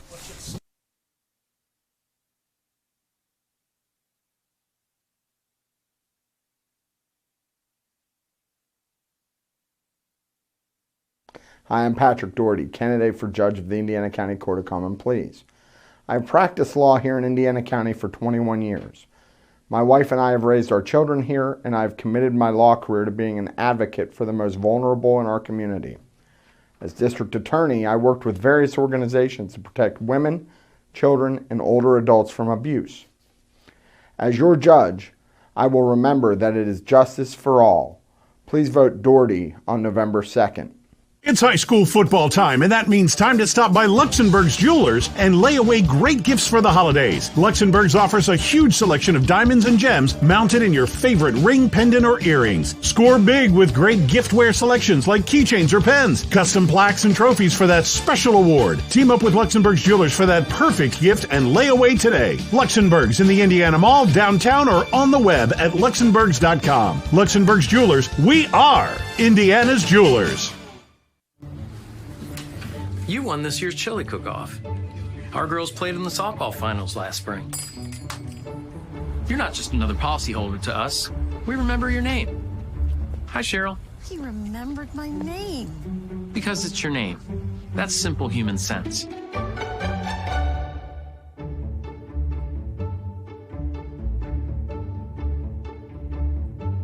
Jeff, Mary, Dan, Sarah. This is the voice of the Crimson Hawks, Jack Benedict, with some exciting news. I'd like to invite you to join me and IUP football coach Paul Tortorella every Monday night at CH Fields in the Hilton Garden Inn for Hawk Talk with the coach. Hawk Talk will be on the air from 6 to 7 p.m. every Monday on U92.5 and video streamed as well. But the real key will be for IUP fans to stop by to meet the coach, staff, and team members, maybe even grab a beverage or dinner. Join us every Monday from 6 to 7 p.m. at CH Fields in the Hilton Garden Inn, Wayne Avenue in Indiana for Hawk Talk. Very much for your great work, as always, with Ward Hilliard, Mark Burdig. Back with you in the press box. 17-16. Muncy defeats Homer Center in this battle of two of the top 10 teams in the state. And Ward, what about the stats that shaped up this football game? Well, they're pretty interesting, Mark. Johnson for Muncy, the leading rusher, had 11 carries, 65 yards. That has to be a low for him, I would think, this season. Ty Nixon had 14 carries, 36 yards. He had one touchdown. Iyer, 8 carries for 5 yards, and Winkle had 3 carries for 6 yards. 36 rushing attempts, 112 yards, 1 rushing TD for the Muncy Indians. Through the year, Iyer was 7 of 15, 101 yards, a touchdown, and a critical interception that could have turned the game for Homer Center. Unfortunately, they came up short. 51 total plays, 213 total yards for Muncy. For Homer Center, Colin Troop, 13 carries, 54 yards, and a touchdown. Landon Hill, solid game, 23 carries, 102 yards, and a touchdown for Landon. And Cole McAnulty, 4 carries for 4 yards. Homer had 40 rushing attempts, 129 yards, 2 touchdowns. They had a 31-yard, minus 31 yards as a team due to the sacks. Through the air, McAnulty, 12 of 23 for 77 yards, 3 interceptions. That was probably a low point for Cole as far as the season is concerned. Homer had 63 total plays, 206 yards. You talk about even the enrollments, one-person difference. The players on the team, one-person difference. 206 to 213 total offensive yards for these teams. Man, that was just such an even game. It certainly was. And, Ward, Denny Mester found a score that I was searching for. And if Homer Center wants to maintain that number one seed next week with a win, they're going to have to really earn it because, yes, Portage, the number 2 team entering action, got thumped tonight by Windber, but Juniata Valley beat undefeated Bellwood 26-7, Dennis, I think is what I saw. Wow. So that, against an undefeated double-A team, that's going to take them to 870. Over 8-7, might even tie them with Homer Center tomorrow morning. So that's, I did not expect that, to be honest with you. So, hey, you got to take care of business next week. He sure do. And, Juniata kind of overlooked them. And all of a sudden, here they are again. Homer Center will have that same opportunity against a double-A team in Berlin Brothers Valley next Friday night here at like Memorial they did Field. Tonight. I like their chances. All right, that's going to do it for our coverage on the air on WCCS and on our video stream. We want to thank our entire crew, starting with our producer back at WCCS, Michael Burdig, our video producer, John Smathers. Easy night at the ranch for John. Andy Hart here tonight joining us. Zachary Vogt, one of our camera folks working tonight, our spotter in the booth with Dennis Mester, and our statistician, as always, Jerry Rossi with his own sponsor, First Commonwealth Bank, the only statistician in the league with his own sponsor. Speaking for Ward Hilliard, Mark Burdig reminding you that the final score here tonight from Memorial Field, Muncy, the 160-mile trek back home, will be happy for the team wearing blue and white tonight. They edge Homer Center in a fantastic football game, 17-16. Until we talk to you this same spot next Friday night, Wildcats in Berlin, 6:20 on the radio, 6:40 on the video stream. Mark Burdig wishing you a very pleasant good evening from Homer City. You've been listening to an Indiana Regional